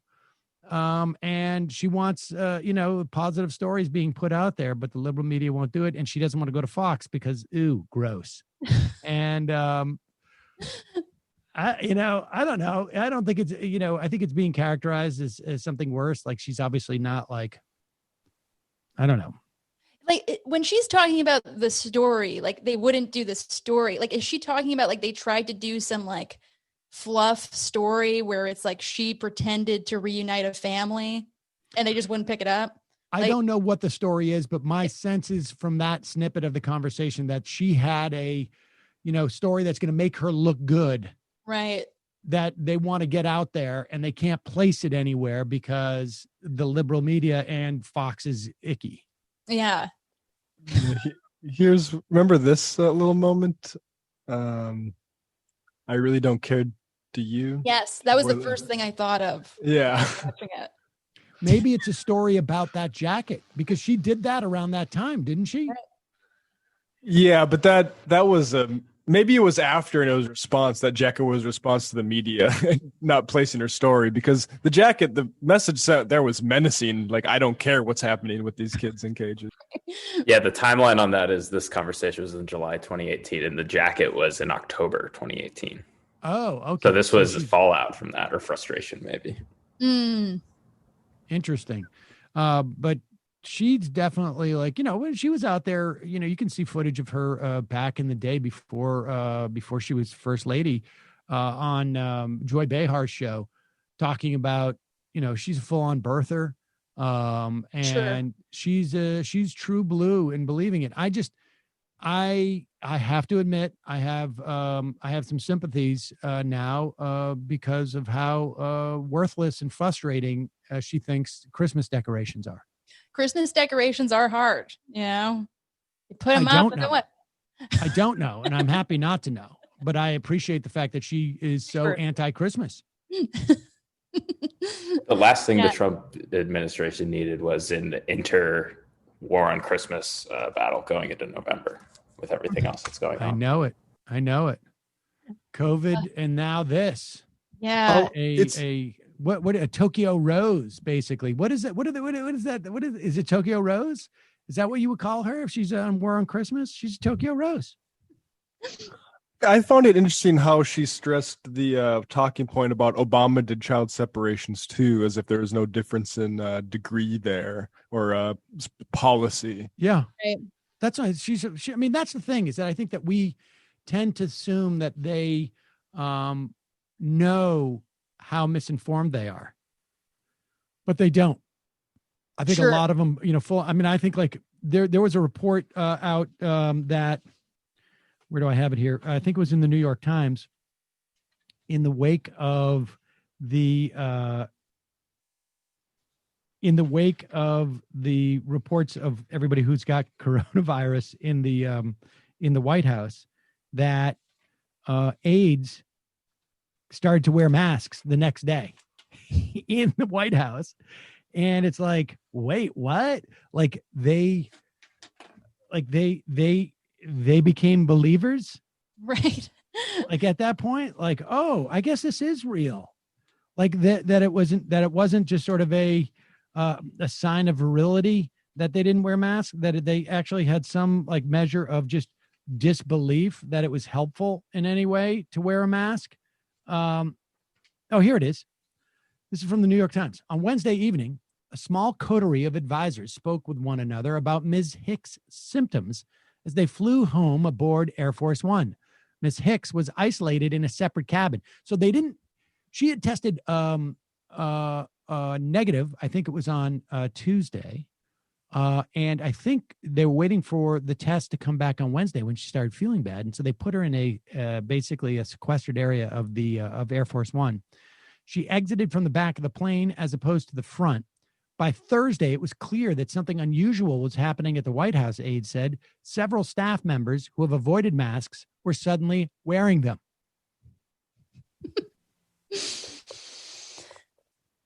So she tested negative for COVID on Wednesday morning. She developed symptoms during the day, received a second test, which came back positive. The White House knew about this Wednesday evening. Trump still had his fundraiser on Thursday. How just like, man, my guess is Donald Trump ends up being, fine. Maybe he gets sniffles. And one of those high dollar fundraisers walks home with a commemorative case of coronavirus that ends up maybe debilitating them, if not killing them. Right. It's just incredibly man, it's just, when I think of how careful and, what kind of obligation you feel to like the people, who are, sort of like within your immediate, pod, as it were, or whatever you want to call it, and expanded. It's just amazing to me. Yeah. It's like, there's no, if you have any sense of like ethics as a human being, like there's nothing, this pandemic, it's like, it messes with your mind, as it should, because like you're thinking like 10 steps ahead of like, okay, like I could go to this small gathering, but like, what if somebody gets it? They'll probably be fine. But what if they give it to this person? Like their health isn't the best. Like, it's like you're always mapping out how you could potentially kill someone. Yes. I mean, I think that's exactly the point. Like, I think like a thoughtful sort of like non-sociopathic human being does that. You think about like, what are the potential implications of my actions on other people? And it's like, look, we can't do that for every single thing, that goes about. But right now, everybody is aware that there's a pandemic. And so you operate, you respond to that. It's nuts. Here is, just take a look at this, because this is a big deal, I think. We mentioned this earlier with Brandon. This is the image of the pro-life ad.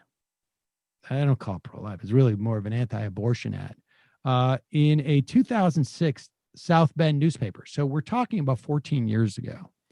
And this, if you could just zoom in a little bit, the Supreme Court's 1973 Roe v. Wade decision legalized abortion for any reason. Now, after more than 32 years under Roe, more than 47 million unborn children have been aborted. The majority of those abortions were performed for social reasons. I guess that's presumably I don't know what social reasons means. Yet poll after poll continues to show an increasing majority of Americans are opposed to abortion as a method of birth control. I think that, I don't think that people use it as a method of birth control per se, in the way that they would use condoms. I think they use it as it's a decision. They don't want to have a child. I mean, I guess maybe you could characterize it that way. But the fact is, the majority of Americans also believe a woman has a right to choose to have an abortion. In 2000, the Supreme Court ruled that Roe v. Wade allowed and protected the brutal partial birth abortion procedure, which of course is not an actual real thing. There is no partial birth abortion, a practice opposed by over 70% of Americans. It's time to put an end to the barbaric legacy of Roe v. Wade and restore laws that protect the lives of unborn children. And her name is one of those signatures on the left there. And so she has publicly weighed in on a case that is sure on some form or another to appear in front of the Supreme Court. And I think this has really scared some of the Republicans in there, because we've got a bunch of races that are super, super close. And I think, there is a percentage of Republican voters who don't want abortion to be illegal. I don't know how big it is, but it doesn't have to be very big when you're talking about these very, very close races in these, increasingly purple states. Yeah. And like, I think one of the more interesting things about like the abortion debate is like more and more I view it as like less like pro-life people versus pro-choice people, and more like ideologues versus people who acknowledge that they're living in a country with other people. Like where it's like, because most people, most people who would even like identify as pro-life, the polls show that it's like, if you phrase the question differently, right? Like rather than like, are you for or against abortion? Like, do you think a person should be able to have an abortion if they need one? Then even a lot of pro-life people will say, yeah, you know, including Catholics. Yeah. Including Catholics. And like, so yeah, like it's definitely an issue that, you know, benefits right-wing ideologues to stack the court on it. And it's always going to benefit, you know, a more reasonable stance to let people vote on it. Right. Like it's, you know, we have races in Iowa, Maine, North Carolina, Montana, Georgia, both seats, South Carolina, Kansas, Alabama, Colorado, Arizona, and Michigan. These are very close races. And you know, this is a suddenly, right? I mean, these races have been more or less fixed insofar as like the issue sets, right? There's no, you know, it's like the relationship with Trump and it is about, I think, the challengers getting out the question of healthcare. They're all running on healthcare. I think that is another big, very salient issue. This is one that comes in, and there's no one, I think, who's voting for a Republican or who's voting for a Democrat, let's say, who doesn't think that that vote is going to translate into a protection of the right to abortion, right? However, there are Republicans who have had the ability to ignore, because they vote Republican, to ignore the question of abortion. This makes it very difficult for them to do so because now there is an explicit indication of where she stands on this. And there's a reason why they hide the football, as it were, on this, even when they have the votes, is because they don't want to get rid of this pretense of like, there's a litmus test on that side. And they don't, you know, Susan Collins, this is going to make it very, very hard for them to have the vote before the election. Like, and we can't tell, right? But when Mitch McConnell starts to sort of like back off the idea of having the vote before the election, that indicates to me that he doesn't have the votes. If he has the votes, he's going to do it. He's going to get this through.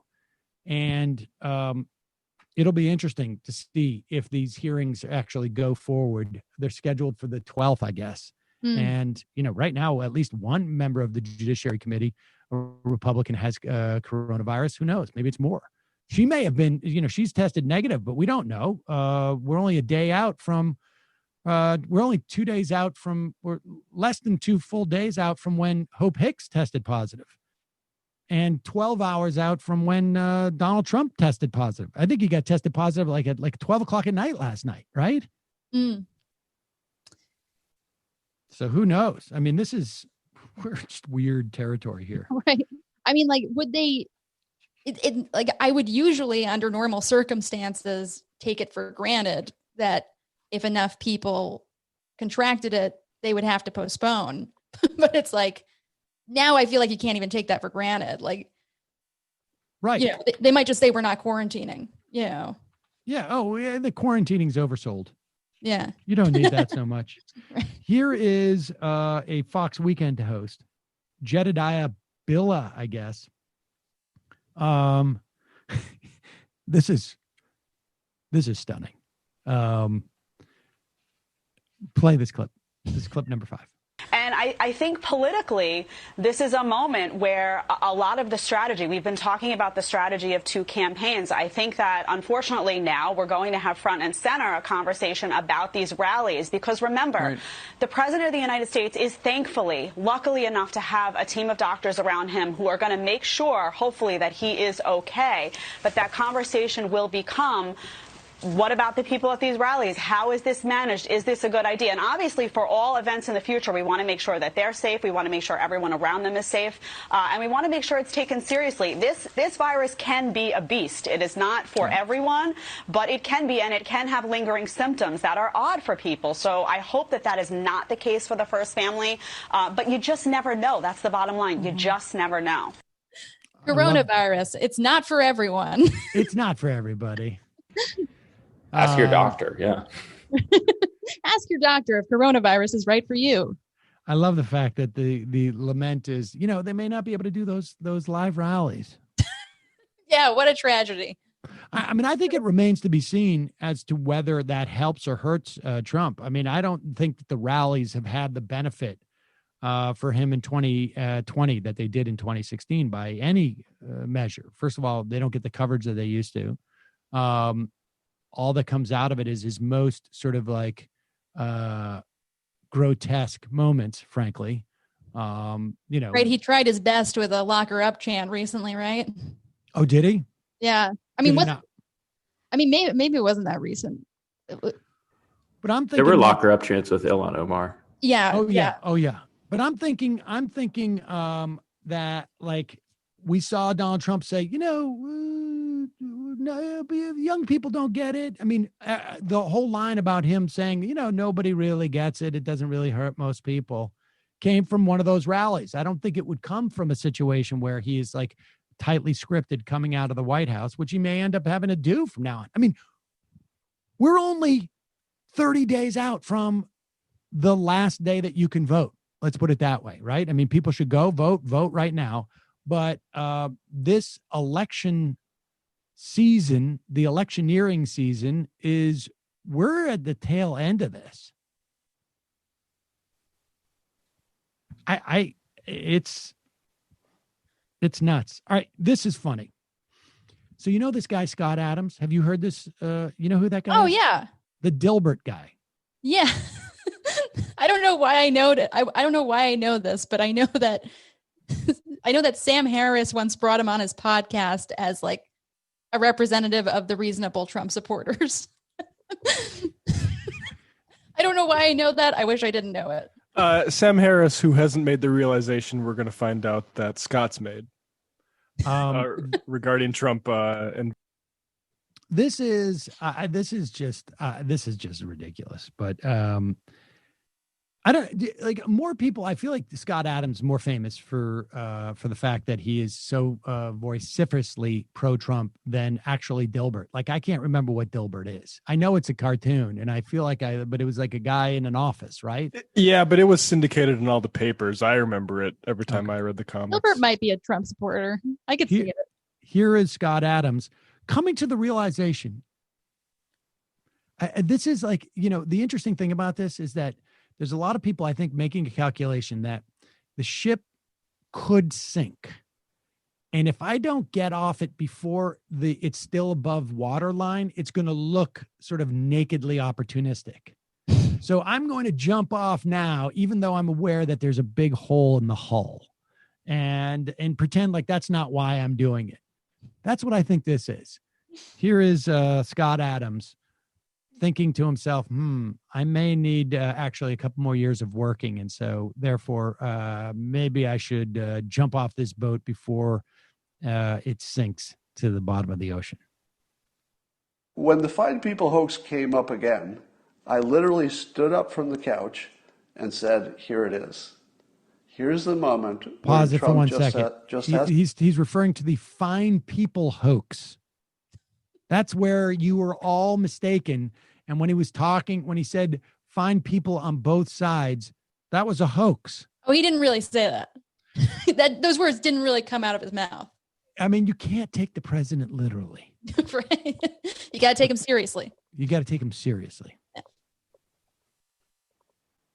Yes. Here's the moment when Trump just has to say, you based your entire campaign on that lie. I just encourage everybody to look at the transcript, and you'll see that the part that they cut out is the part where I clarified that I'm condemning those groups. If he had said that, I would have said, I'm really happy that I've spent so much of my time and my personal credibility, a great deal of money. I would say that my personal financial situation is way worse, because of supporting the president. There's no question about that. And I thought it's so obvious what you should say in this situation. And then he just didn't. And I thought to myself, I really feel abused, honestly. I took it personally. That wasn't politics anymore. That was not politics anymore. That was me personally. And I feel like he screwed me personally. And then I had to sit there stewing in that. And then this white nationalist, or the white supremacist question comes up, and he botched it. It was a layup. It was free money sitting on the fucking table. Whoa. And he left it there. Oh. And he left me on that table too. He left me just exposed. So he lost my vote. He lost my vote. Can he get it back? Yeah, all he'd have to do is fix that. I mean, how hard is it to fix it? Well, apparently it's pretty fucking hard for him because he's taken 3 years since Charlottesville, and he hasn't fucking fixed it yet. Easiest fucking thing he could ever fix. Jeez. I take it personally. There wasn't this kind of swearing in Dilbert. Some harsh words about something. So I'm let me still see not if I sure get this why. straight. Yeah, go ahead. You walk through this first, because maybe that'll help me. I'm still not okay. So as far as I could gather, he's not actually mad at Trump for multiple times refusing to denounce white supremacists. He is mad at him because he feels like strategically it would have been an easy thing to do, so he should have done it. And by not doing it, you're really screwing me, Scott Adams. Right? Specifically. He's sort of like making, you're right. Like he's sort of making it like his incompetence is costing me. Right. But he can still fix it. Like you let this out there. I mean, I'm just using his logic. In Scott Adams' logic, the fact that Trump let this out there for 3 years and just let it lie is indicative only of incompetence. But if he's competent enough in the next 30 days to correct the record that's been the record for 3 years, then that's competent. Right. Like, there's no reality to any of this. Like there isn't a possible another explanation. Maybe it's not sheer incompetence that allows you to not to miss the layup for 3 years straight, right? I mean, that's almost definitional about the layup. If you're missing a layup for 3 years straight, the answer may be you just don't play basketball. Right. Yeah. It's like, oh yeah, like how far would he go with that? Like, oh yeah, that was like really incompetent of you to be seen burning that cross on that family's lawn. That was a huge gaffe on your part. You can still fix it.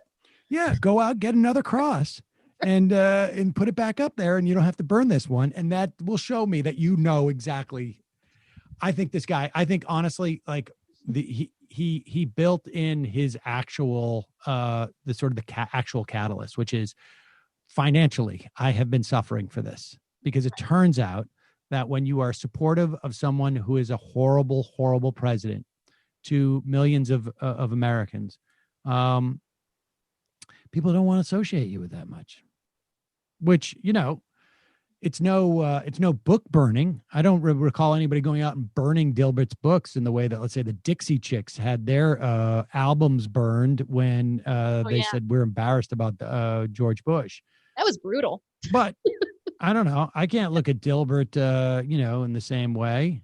I guess I can. Actually, it's probably I look at it exactly the same way. I haven't looked at it at all. I'll still not read Dilbert as much as I didn't read it before. You're going to continue to completely not read it in the same way that you always did. Yeah. I mean, you know, I think the right wing has got to be excited about this whole coronavirus thing, the infection, because it gives them an opportunity to get off this topic. So here's Ben Shapiro wrestling with this thing still too. He has now said in the first 10 seconds of this clip, sure, twice, sure. And then he says again, sure, I'm willing to do that. And then Trump turns, right? He turns and he swivels and he says, I don't understand why we're talking about right-wing violence in cities that are being dominated by left-wing violence. I don't understand this. Why aren't we talking about BLM? Why aren't we talking about Antifa? That is a perfectly legitimate point. Okay, and then Wallace, because he was terrible the other night, decides that he's going to double down on this. Yes, sir, but will you conduct? He already did twice. He said sure 2 times. If he wanted to say no, he would just shake his head, or he would say no. You think Donald Trump is unwilling to say things that piss people off? He does it all the time. Sure. Okay, but the fact is that he does condemn white supremacy. He does condemn these people who are committing violence in the cities if they are from the right. Okay, I'm sorry, but okay, so there's literally a 3-word thing that Trump says in the rest of this exchange that everybody on the left is hanging their hat on to claim that he is, in fact, a white supremacist. Okay, and the only way that you can read this is if you think that Trump is exact with his language, which we all know he is not. It is amazing how the left, which fully understands that Donald Trump is wildly inexact with his language, that Donald Trump routinely says dumb crap, how suddenly they get super serious and meticulous about his literal language all the time. Now, listen, I understand the left saying to people on the right, you know, you guys, you say that you should take him seriously, not literally, and that lets him that lets him basically say whatever he wants to say, and we're supposed to read into his words. But I don't even take him seriously. I've said this all along. I've been very consistent about this. I don't think that virtually anything Trump says ought to be taken seriously because I don't think that he's the world's most serious person. I don't think it's possible to look at Trump and think he's the world's most serious person. I think very often there's a core of truth to things that he says, but I do not think that he is exact in his language. I don't think that he thinks out what he's doing beforehand. It doesn't. Okay, so here is the rest of the exchange. How do you go on and say, I don't take the president seriously? This guy has the ability to launch nuclear weapons. Right. Like, even if you think he's a joker and he's an idiot or he's incapable of tying his shoes, you got to take what he says seriously because he is arguably one of the most powerful single individuals, if not the, based upon his access to those nuclear weapons in the world. And right. He has had the ability of deporting, a whole raft of people. He's had the ability to arrest people, to have them beaten. I mean, this is pretty nuts. Yeah, like, and also to say it while also being a person who will probably vote for him. Like, it's one thing to say, I don't take this guy seriously, which is obviously why he shouldn't be in a position of power. But it's like to say, oh, I don't take him seriously. And also, like, I'm going to vote for him because what's the thing he always says? He surprisingly did the most conservative governance I've seen in my lifetime, right? Like, that's what I'll say at like a CPAC. And like, but it's like, honestly, that clip, it was a little bit more sympathetic to me because it feels like that felt a little bit more like, oh, like on some level, he desperately wants it to be not true that he's supporting a white supremacist. Right. Like he's really, he's really like flailing there. And it's like, no, it can't be true. Of course he doesn't. Of course he said, sure. What more do you want? Yeah. Right? Yeah. That's a full-throated denouncement of white supremacy. He said the word sure twice. Of course he doesn't. There's no way the president could ever say, like, look, white supremacy is horrible. And these people who are doing this are horrible. And they should, they are the number one threat. Like, he won't acknowledge that what his own FBI director said about Antifa or about these white supremacist groups. And the idea that, like, Donald Trump, when was the last? Donald Trump says things that upset people all the time. And not really any of the white supremacists. Right. Yeah. He never seems to upset them. It's quite a coincidence for a guy who's so imprecise with his language. Somehow he manages not to offend the bigots. Right. He's a big hit with them. And also, like, maybe he does address it. Like, I don't know, maybe it just wasn't there, but he doesn't even seem to get to the point where he told them all to stand by. Right. Like, he doesn't even seem to like be able to say that he said those words. Yeah. The argument that they're saying about Trump, and look, I think there's probably, I'm not going to, like, the funny thing is that Shapiro's up there saying, don't take him literally. Don't take him literally. Yet here he is parsing out every single exchange and every single word, which he says is really just about that fed him the idea of the Proud Boys because Biden says it. And Chris Wallace is feeding him specific words. Like, they're taking this literally. They're the ones who are taking this exchange literally as a way of defending the president's long record. That's a good point. Of encouraging softly, like, let's be clear. His meaning, even if he says, sure, his meaning is like, I don't take it that seriously. Yeah, sure. Yeah, like, you're right, because it's like, we're critics of him are really just listening to him the way you would expect a normal person to listen to another normal person. Like, they're the ones who it's like, you have to separate every single word out and give it way more meaning than it deserves. and then separate other words out and give them way less meaning than they deserve. Like, ask me if I'm concerned about the fire. Are you concerned about the fire? Sure. But the real problem is the fact that we've got, there's the trees are starting to get a little bit overgrown over there, and we've got to trim them back. The literal interpretation is that, yes, sure, I'm concerned about the fire. But the interpretation of the meaning is he's not that concerned about the fire. He's looking for any other thing out there that is more important than the fire.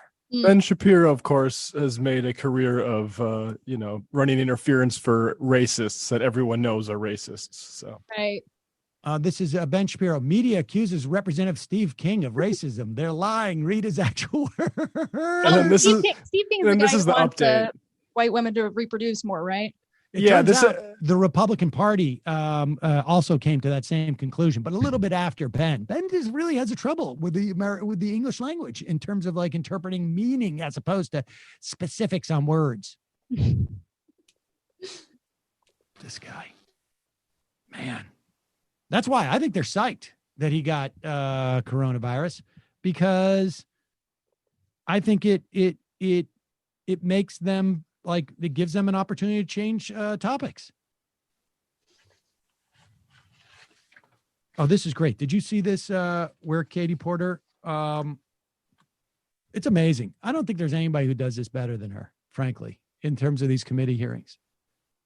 I don't know. If it wasn't for the ability, if she was, if she was in media, like no one would ever go on her show because they would be afraid to. She was at the House Oversight and Reform Committee. She is looking at the price hike for Revlimid, which is a cancer drug. And it's a fairly common cancer drug, right? It's like one of these drugs that's been out there for a while. And the drug companies realize, like, wait a second, we can jack up the price on this. And she has one drug company. What's that? One drug company. Right, one drug company. It's what do they? I can't pronounce it. Celgene, I guess it is. Celgene, and she has the CEO, Mark Alice, come in front of her committee. It's all by Zoom, of course, and listen to this exchange. It's fantastic. Do you know what this number is?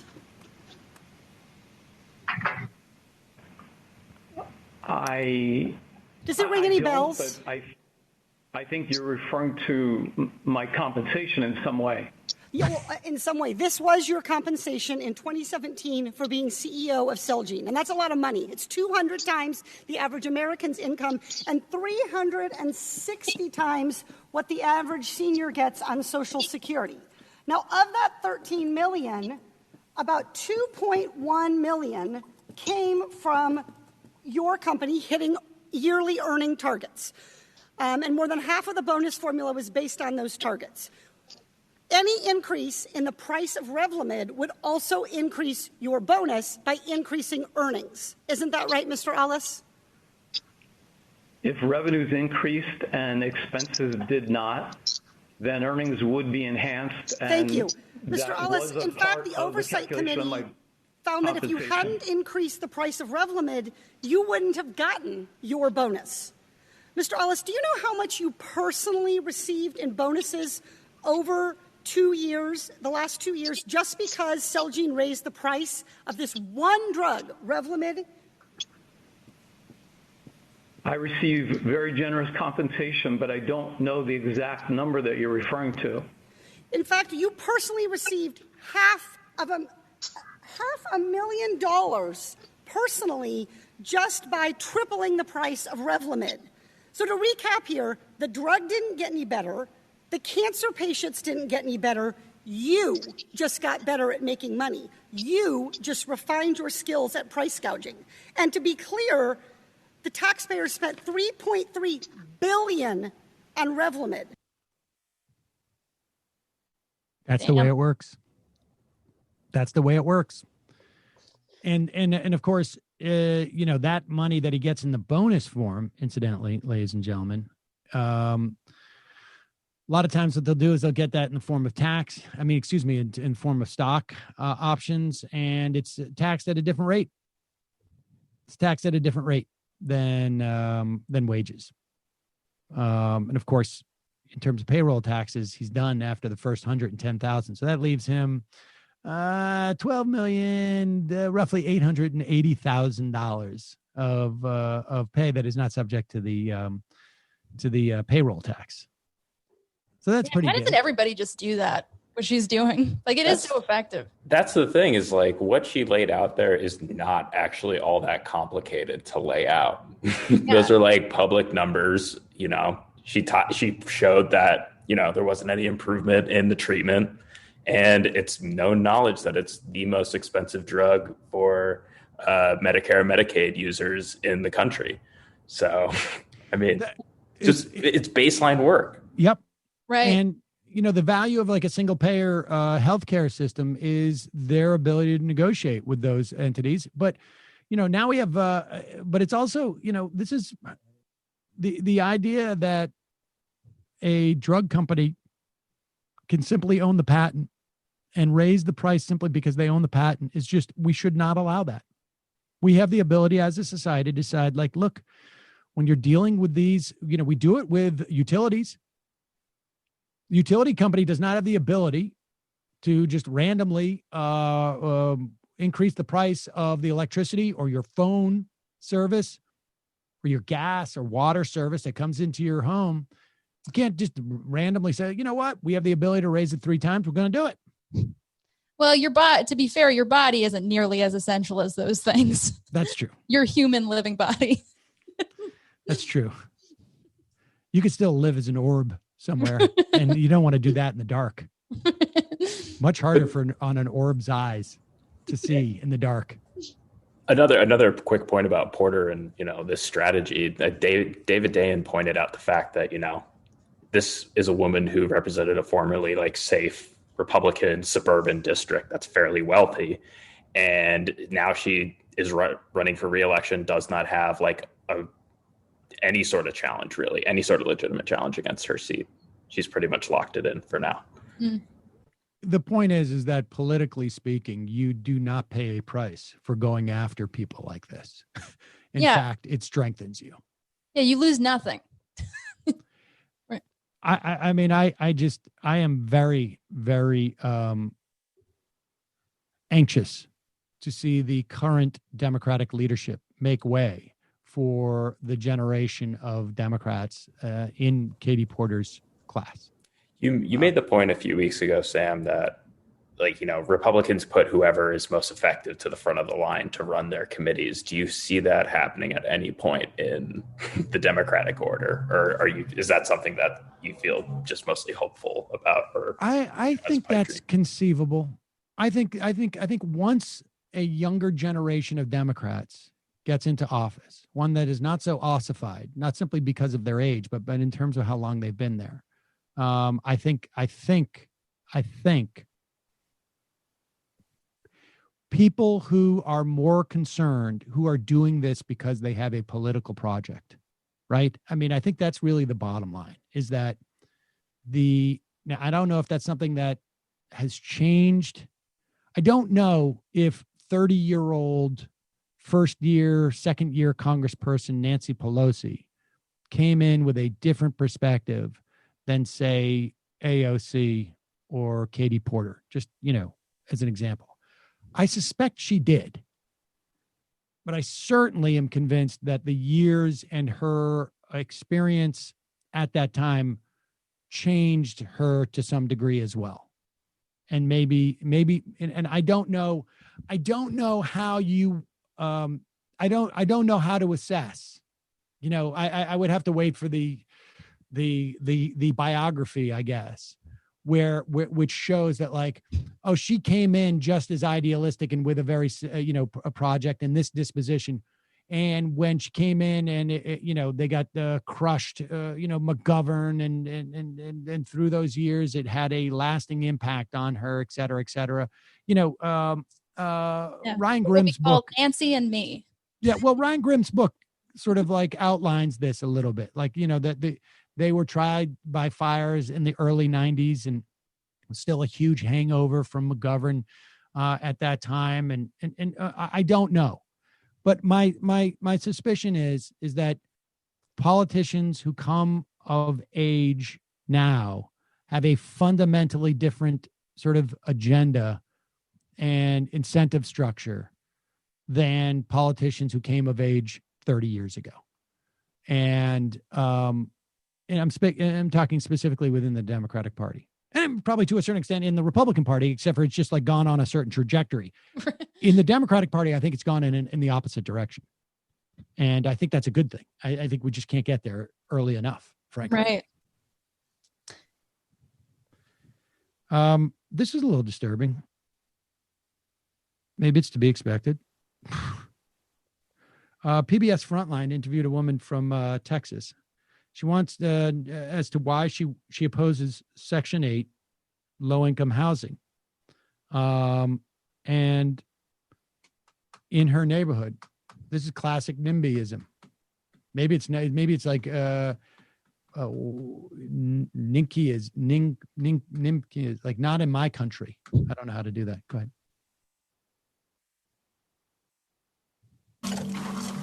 Some residents voiced concerns about traffic, others about overcrowding in their schools. Hi, nice to meet you. And some were worried about having low-income housing in their neighborhood. Why did you pick this spot? Nicole Humphrey is a local opponent of the development. What is your concern when it comes to Section 8 and low income?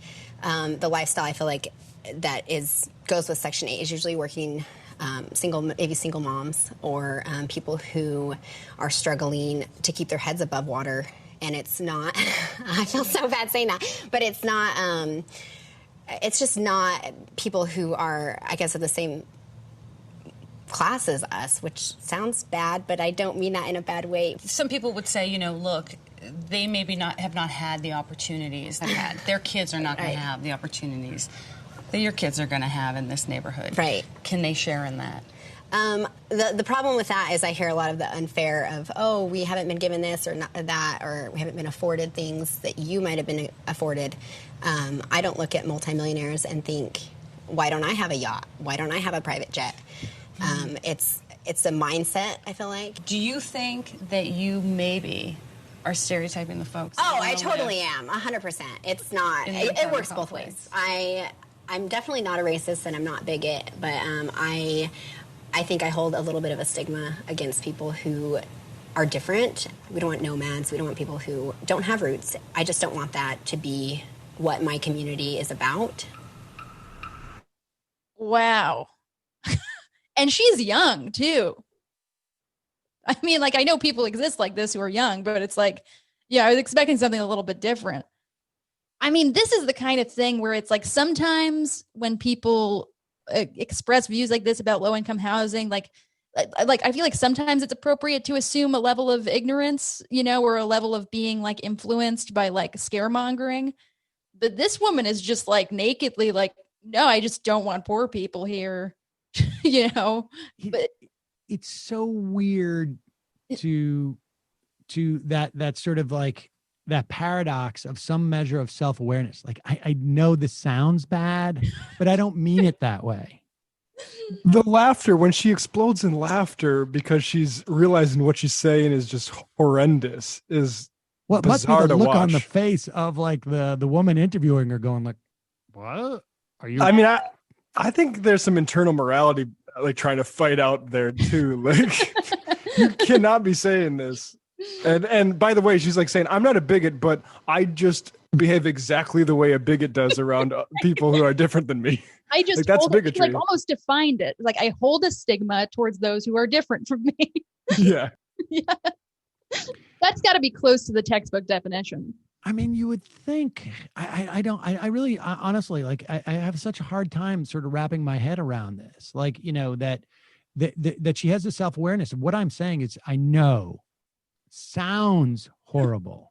Right. But it's actually not that what she's saying sounds horrible. It's what she's saying is horrible. It is horrible. It is horrible. And the problem is not that you're articulating it. The problem is like all the other things that are involved with that.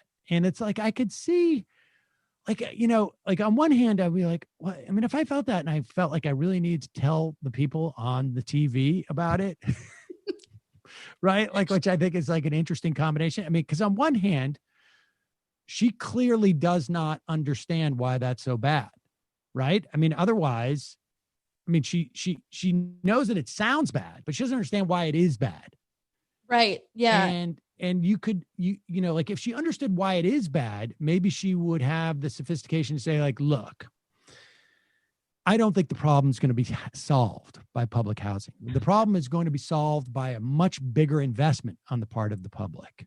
Therefore, I need to see not just public housing for people, but we need to see a whole investment into communities so that other communities can be just as good as one. Like she needs to be arguing like separate but equal. Right, yeah. But then she comes in with like, look, I'm not a millionaire. Now, I don't know. That house looked pretty nice. I'm not a millionaire and I don't sit around fretting about, millions. So they don't have a right to be like, I need housing. I need healthcare. I need food. Like I need a well-funded school. Yeah. There's no concept of necessities. It's just like, I'm not doing as well as they are. And I can live with that. They have to live with that. They're not doing as well as I am, but she totally misses like, yeah, like that's part of the myth of like that everyone in America is like, it's all just like levels of relative comfort. It's like, oh, like, sure, they're poor, but they must be comfortable, right? Like they must be comfortably poor. Like, they have a big screen TV. Right. Yeah. I've been by those houses. They have air conditioners. Right. I think part of the confusion is that like, this is how the country is set up. She's like, so I know this sounds bad to elaborate, but if it's so bad, why have we just inherited the system that was set up explicitly to stratify people by class and race like this, right? like she's confronting the system versus the what we say is, ideally what America should be. I guess to a certain extent too, I would want to know, like, you say it sounds bad. Why? Why does it sound bad? Yeah. Like interrogate that notion of like why she thinks it sounds bad. I don't know. I can understand as someone who's done like field interviews like this, when you get someone to say something so insane, they might retract it, which, they can't, but you kind of don't want to play your hand too far. No, I understand that. I understand that. I've done some of How that. bad can you make yourself look right now, ma'am? Please, let's just ride this. Yeah. I might even like, I don't know. I mean, I would be really interested to like just turn the camera off. Well, actually secretly keep it on. But turn the camera off and say like, but what, like, it sounds bad, but why does it sound bad to you? Right. And how is that different from actually what is actually happening? This is where like the method of, I think like a certain degree of social shaming is like necessary, where it's like, there are some positions like just blanketly and automatically being opposed to public housing in your neighborhood. Like it just has to be one of those positions where it automatically gets you shit from your neighbors. It's like, it's gotta become that where it's like, because I think it's one of those things where people like, it is such a bigoted position to hold, but it's one of the last positions where it's like people still seem to feel comfortable holding it, where it's like, they still feel like, where like people don't seem to feel the need to like obscure that position, right? Like other blatantly bigoted positions, right. And I think the value of that is, I think the value of that is to sort of disempower them in these sort of like local struggles, frankly. I mean, it's basically, that is like, people say like, oh, sometimes you hear on the left, like you shouldn't moralize in that way. Right. Right. I mean, I guess unless it is a question of class. I mean, sometimes that goes back and forth, but the value of moralizing and shaming in that respect is because it's all a struggle of power, and it's an effective tool. Social shaming is an effective tool in terms of promoting change, and honestly, like in the proper way. it works in the opposite way too, like, and has historically, like, to me, this is like no different. Like, it's really no different in essence than, like, you know, the first Black family being kicked out of the Levittown suburbs because of just like the unbridled, like, unacceptance and rage of their neighbors, you know? Right. It's like, you know, the attitudes of people, you know, living in these communities like matter, and like, you know, yeah, like forcing them to change matters. I agree. Because it's their attitudes that's going to make the lives of low-income people miserable ultimately. I just want to point out also it's a mindset after saying, you know, I don't care about billionaires. Yeah, it's a class stratified caste system mindset, basically. Right. It's pretty impressive. All right, let me call into the phones, and we'll take. We're late, so I'm going to take one or two calls, and that is it, ladies and gentlemen. I don't even know how long I'll be able to stay on the line. I got to get that. I got to get that upgraded. Here we go. Calling from a 509 area code. I didn't realize callers had been on the line for so long. This guy's been on for a long time. So long. Sam, I had to wake up at 4 a.m. Pacific time to get through because of my shadow ban. Oh, Ronald Reagan has been shadow banned from the show, and somehow he defeated it. What are you calling from? Like some type of like special number, 509?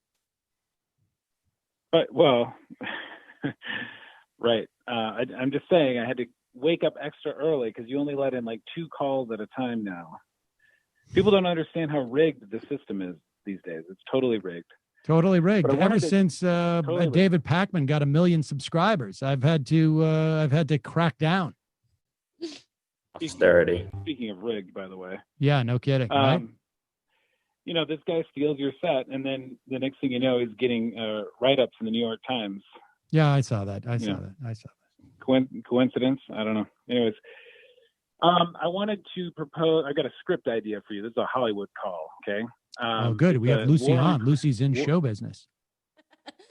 It's a war on crime, war on Christmas. Sorry, war on Christmas heist movie with you and Benjamin and Matthew Film Guy, Andy Kimmler, kind of like an Ocean's 11 thing, right? Right. So, spoiler alert for the listeners, but the final scene is you've been captured. The heist is you're going to steal all the Christmas decorations at the White House. Oh, right. And you've been captured. You're sort of the leader.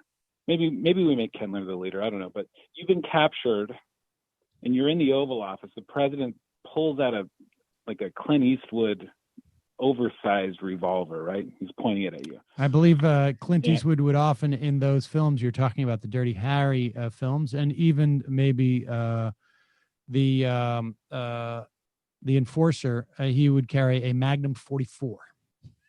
That's right. Oversized, clearly compensating, right? Behind the president is Melania. She's standing there, very menacing, right? She only makes the one face, but it's menacing. And he points the gun at you. He says, "Any last words?" And then there's a tight shot of you. You say, "Happy holidays, motherfucker." And then there's a gunshot, and you flinch. And you look up, and the president slumps over in his chair. He's been shot by Melania.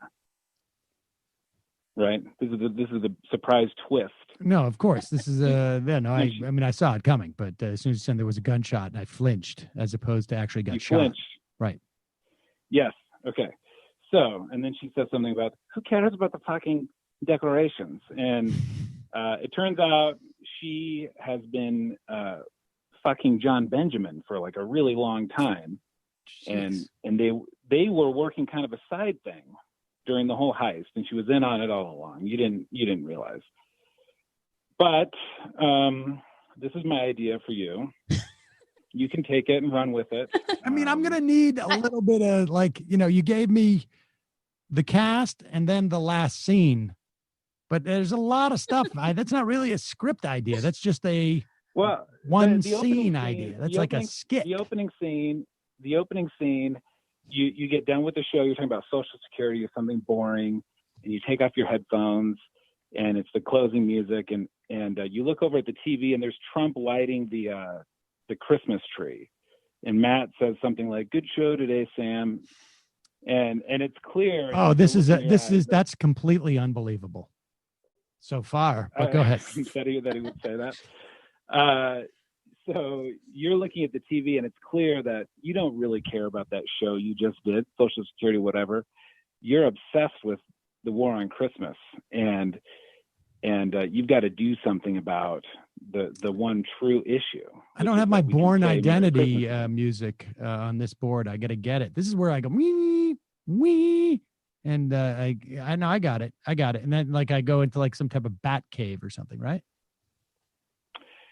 Well, yeah, there's got to be some sort of scene about getting the crew back together, right? Something along those lines. I haven't totally fleshed this out, to be honest. I think that's pretty apparent. I mean, you're not holding that back. No, I think you should do it. I think this could become a Christmas classic, similar to like kind of how Die Hard sparks that debate. Like, is Christmas Tree, Sam Cedar, Christmas Heist really a Christmas movie?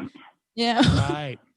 Right. And then there's a scene where Kindler's like trying to get into the White House as like a handyman, and he's like, "I'm a plumber. Wait, am I believable as a plumber? Am I doing this right?" And it's like, and then he just punches the guy. Right. That's pretty good. That's pretty good. That is wow. That is spot on. That's exactly the scene that we need. But how many times? Can I start this over? I don't think I'm doing this right. Is this how a plumber stands? Does the plumber stand like this? And he just punches the guy right in the face. I gotta get Kindler on next week to pitch this to him, because if Kindler's in, this could happen. I'm being facetious. Nobody hates Christmas like Kindler. Right? No, it's true, but I'm being facetious. Nobody you referred to has the ability to greenlight this thing. Might have to be a low budget production. Well, all right. All right. That's all. Have a good day. You too. There it is, ladies and gentlemen. Ronald Reagan bringing it. Moon in the Lake. What happens if a presidential candidate dies? I'm a little scared to have extra chaos added to the heaping pile of chaos. How does that work ballot-wise and election-wise? There's a lot of people who are trying to figure that out right now, to be honest with you. I mean, because it's unlikely still, but it's conceivable. There's a lot of people who are saying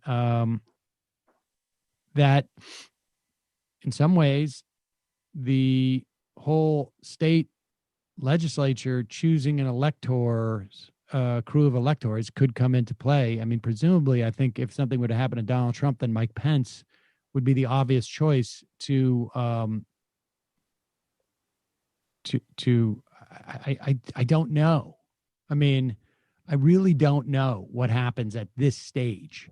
Somebody appoints somebody. I don't know. I mean, the courts would have to say like the votes that accrued, because remember now, huge percentage of the electorate has voted now. Not certainly not a majority, but there's a lot of votes have been cast. I don't know.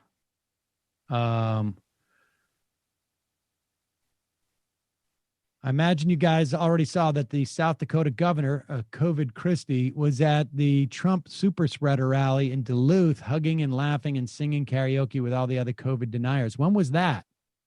Matt, do you know when that happened? I mean, that was, Tuesday. Very recently. Yeah. Or Monday, rather. Yeah.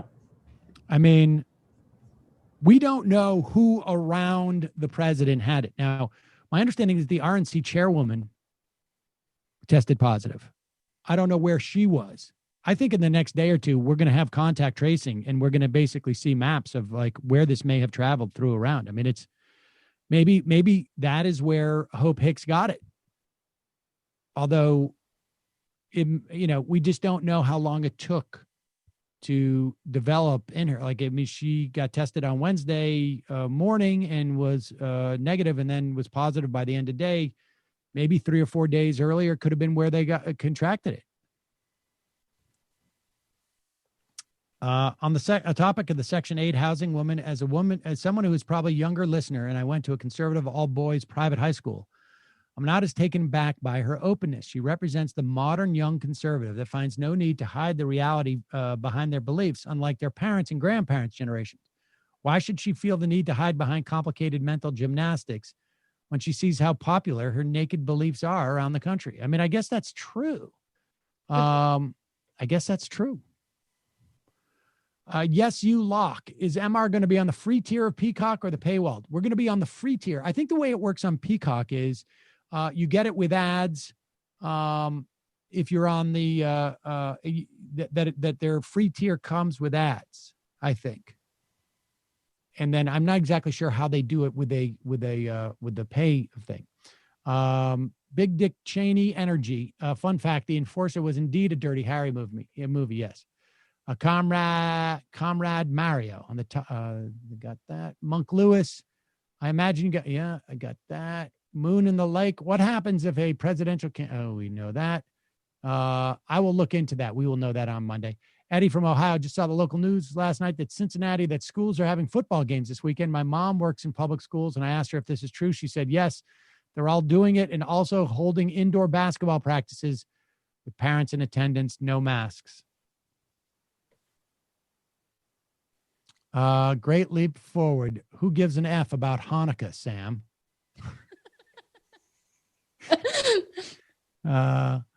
Woody, will you take my 814 call? We could talk about Judge for Justice. Yes, I will. Call him from an 814 area code. Who's this? This is Woody.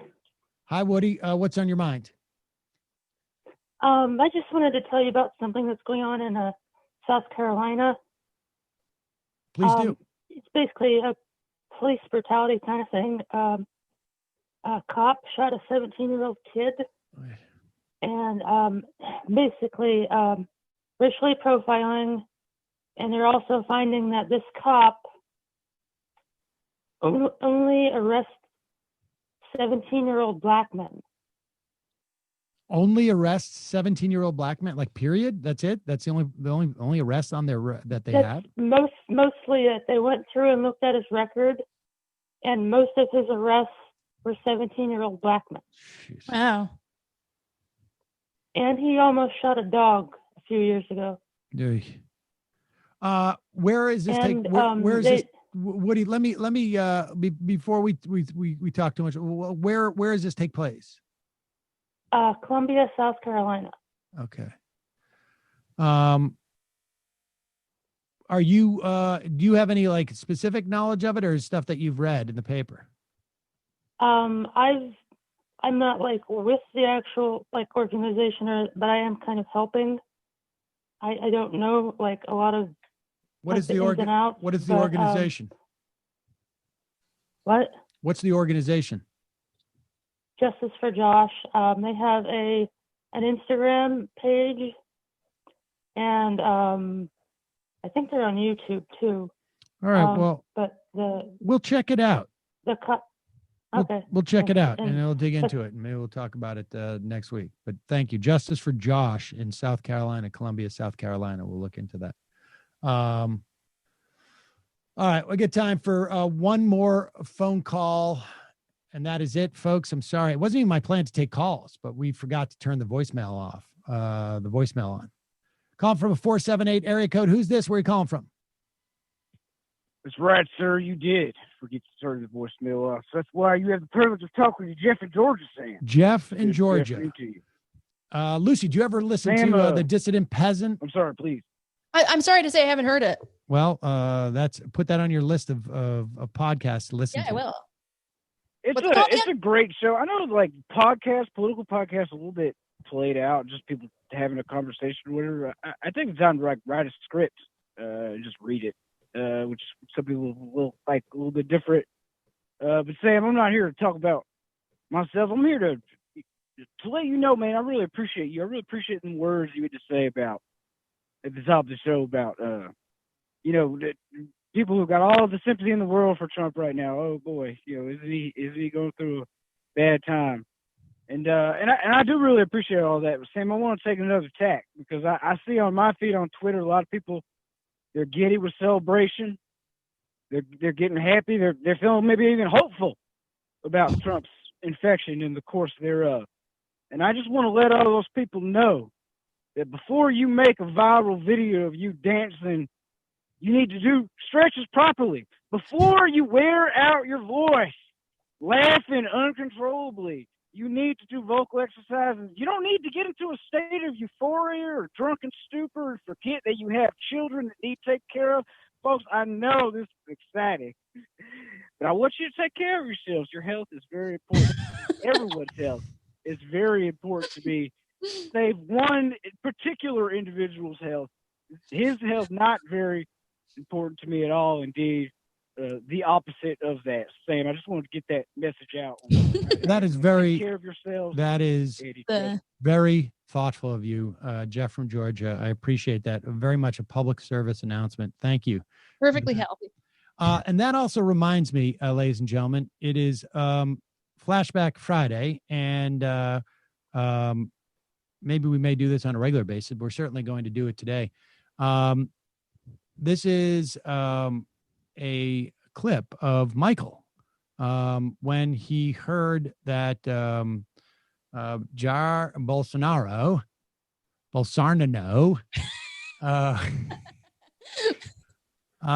had contracted COVID. Now, of course, I'm sure his reaction today, were he with us, would have been much more reserved, but we don't have any footage of him being more reserved. So let's play this today.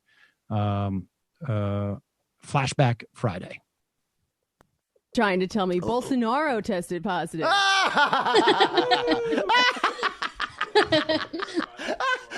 I see it in a tweet from a verified account.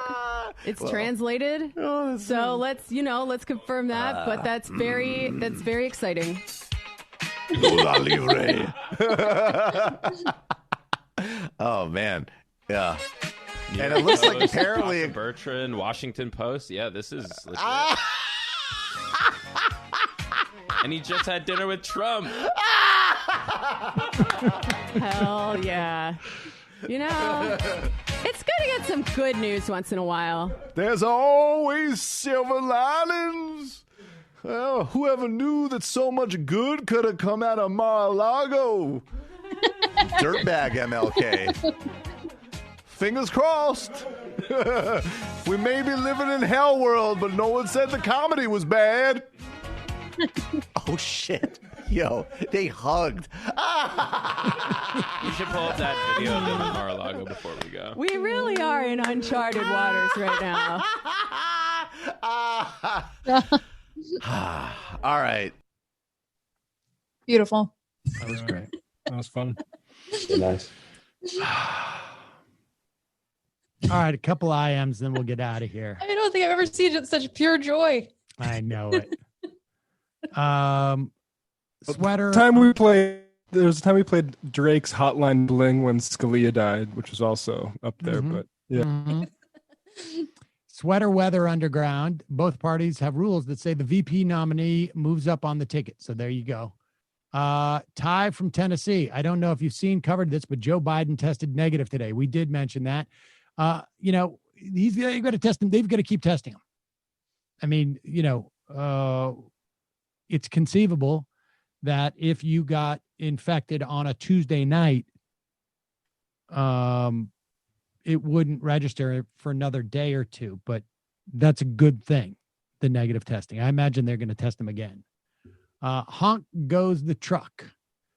As a cancer doctor, I totally agree about the heinous absurdity of Revlimid, also known as lenalidomide. There's some nuance, however, which is recently Revlimid was found to be useful in relapsed indolent and aggressive lymphomas instead of just multiple myeloma. There's an even bigger general problem with the cancer drug space. Drug price points were historically set during an era where cancer drugs didn't work too well. So even though the drugs were expensive, patients didn't survive long enough to rack up a hefty cumulative bill. In this most recent decade, however, our newer meds, namely targeted immune and cell-based therapies, are suddenly giving people 5 to 10 years added life expectancy, which is an honest game changer. Naturally, drug companies are demanding massive payouts for this breakthrough, but these drugs still aren't cures, and patients are now racking up 5 to 10 years of exponentially more expensive treatments compared to that prior 3 to 6 months. This is all about to blow up if it hasn't already. It looks bleak. My hope is this new financial catastrophe might encourage more research on early access to cancer screening and prevention where cures are possible. Excellent. Thank you, Honk Goes the Truck. Militant apathy. In my actual real life experience, the cops that like to shoot dogs, and there are quite a few, tend to be the cops that have other major issues. I mean, I think that's also the case with just individuals, right? I mean, I will get to that Supreme Court case. I'm saying, like, people who hurt animals also tend to have like issues with human beings, broadly speaking. Trump change, hoax-tober. Trump will recover because he's a Superman. Disco Stew, what do you make of Biden campaign rolling out a door-knocking plan, right? Seems late, odd. What are they reacting to? Maybe pressure, maybe help for down ticket races. Maybe they're concerned. I mean, maybe they think, maybe timing-wise, this makes sense relative to a little bit earlier. I don't know. I'm concerned about all of it, to be honest with you. I'm going to be concerned until we see the inauguration. And then I'm going to, and then it's going to turn from concern to more like fighting for an agenda. But I'm concerned. Yes. Snack the courts. Have a great weekend, Sam. Thank you. Callie Fist. What does Donald Trump's quarantine look like? I imagine he's roaming the White House and his staffers are trying to hurt him to stay in place. I mean, he really should be quarantining, but I mean, I can't imagine that he cares that much about the people around him. Venture Pessimist. I was just about to ask for this Michael clip. Thank you. June reluctantly. Oh my God, that clip. I want to send it to everyone. Oregon, Nalix. Yes. Oh my God. Michael would have loved this. Stone Man, take my 401 calls next week. Get on the phone with Stone. I have a question for you that will get views. Okay. And the final I am of the week before we get there. Lucie, always a pleasure. Thank you so much for joining us. People can hear you 2 to 3 times a week on the AM Quickie. You're great on it. Thank you so much. Matt, Brendan, good week, guys. Jamie, good week. Cheney from Florida, thank you for all you guys do. Tomorrow is my 25th birthday. I am hoping to get a shofar. Here it is.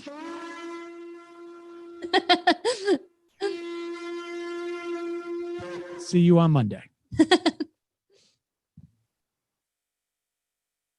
It might take all the strength I got to see where I want. But I know somehow I'm gonna get there. I wasn't looking and I just got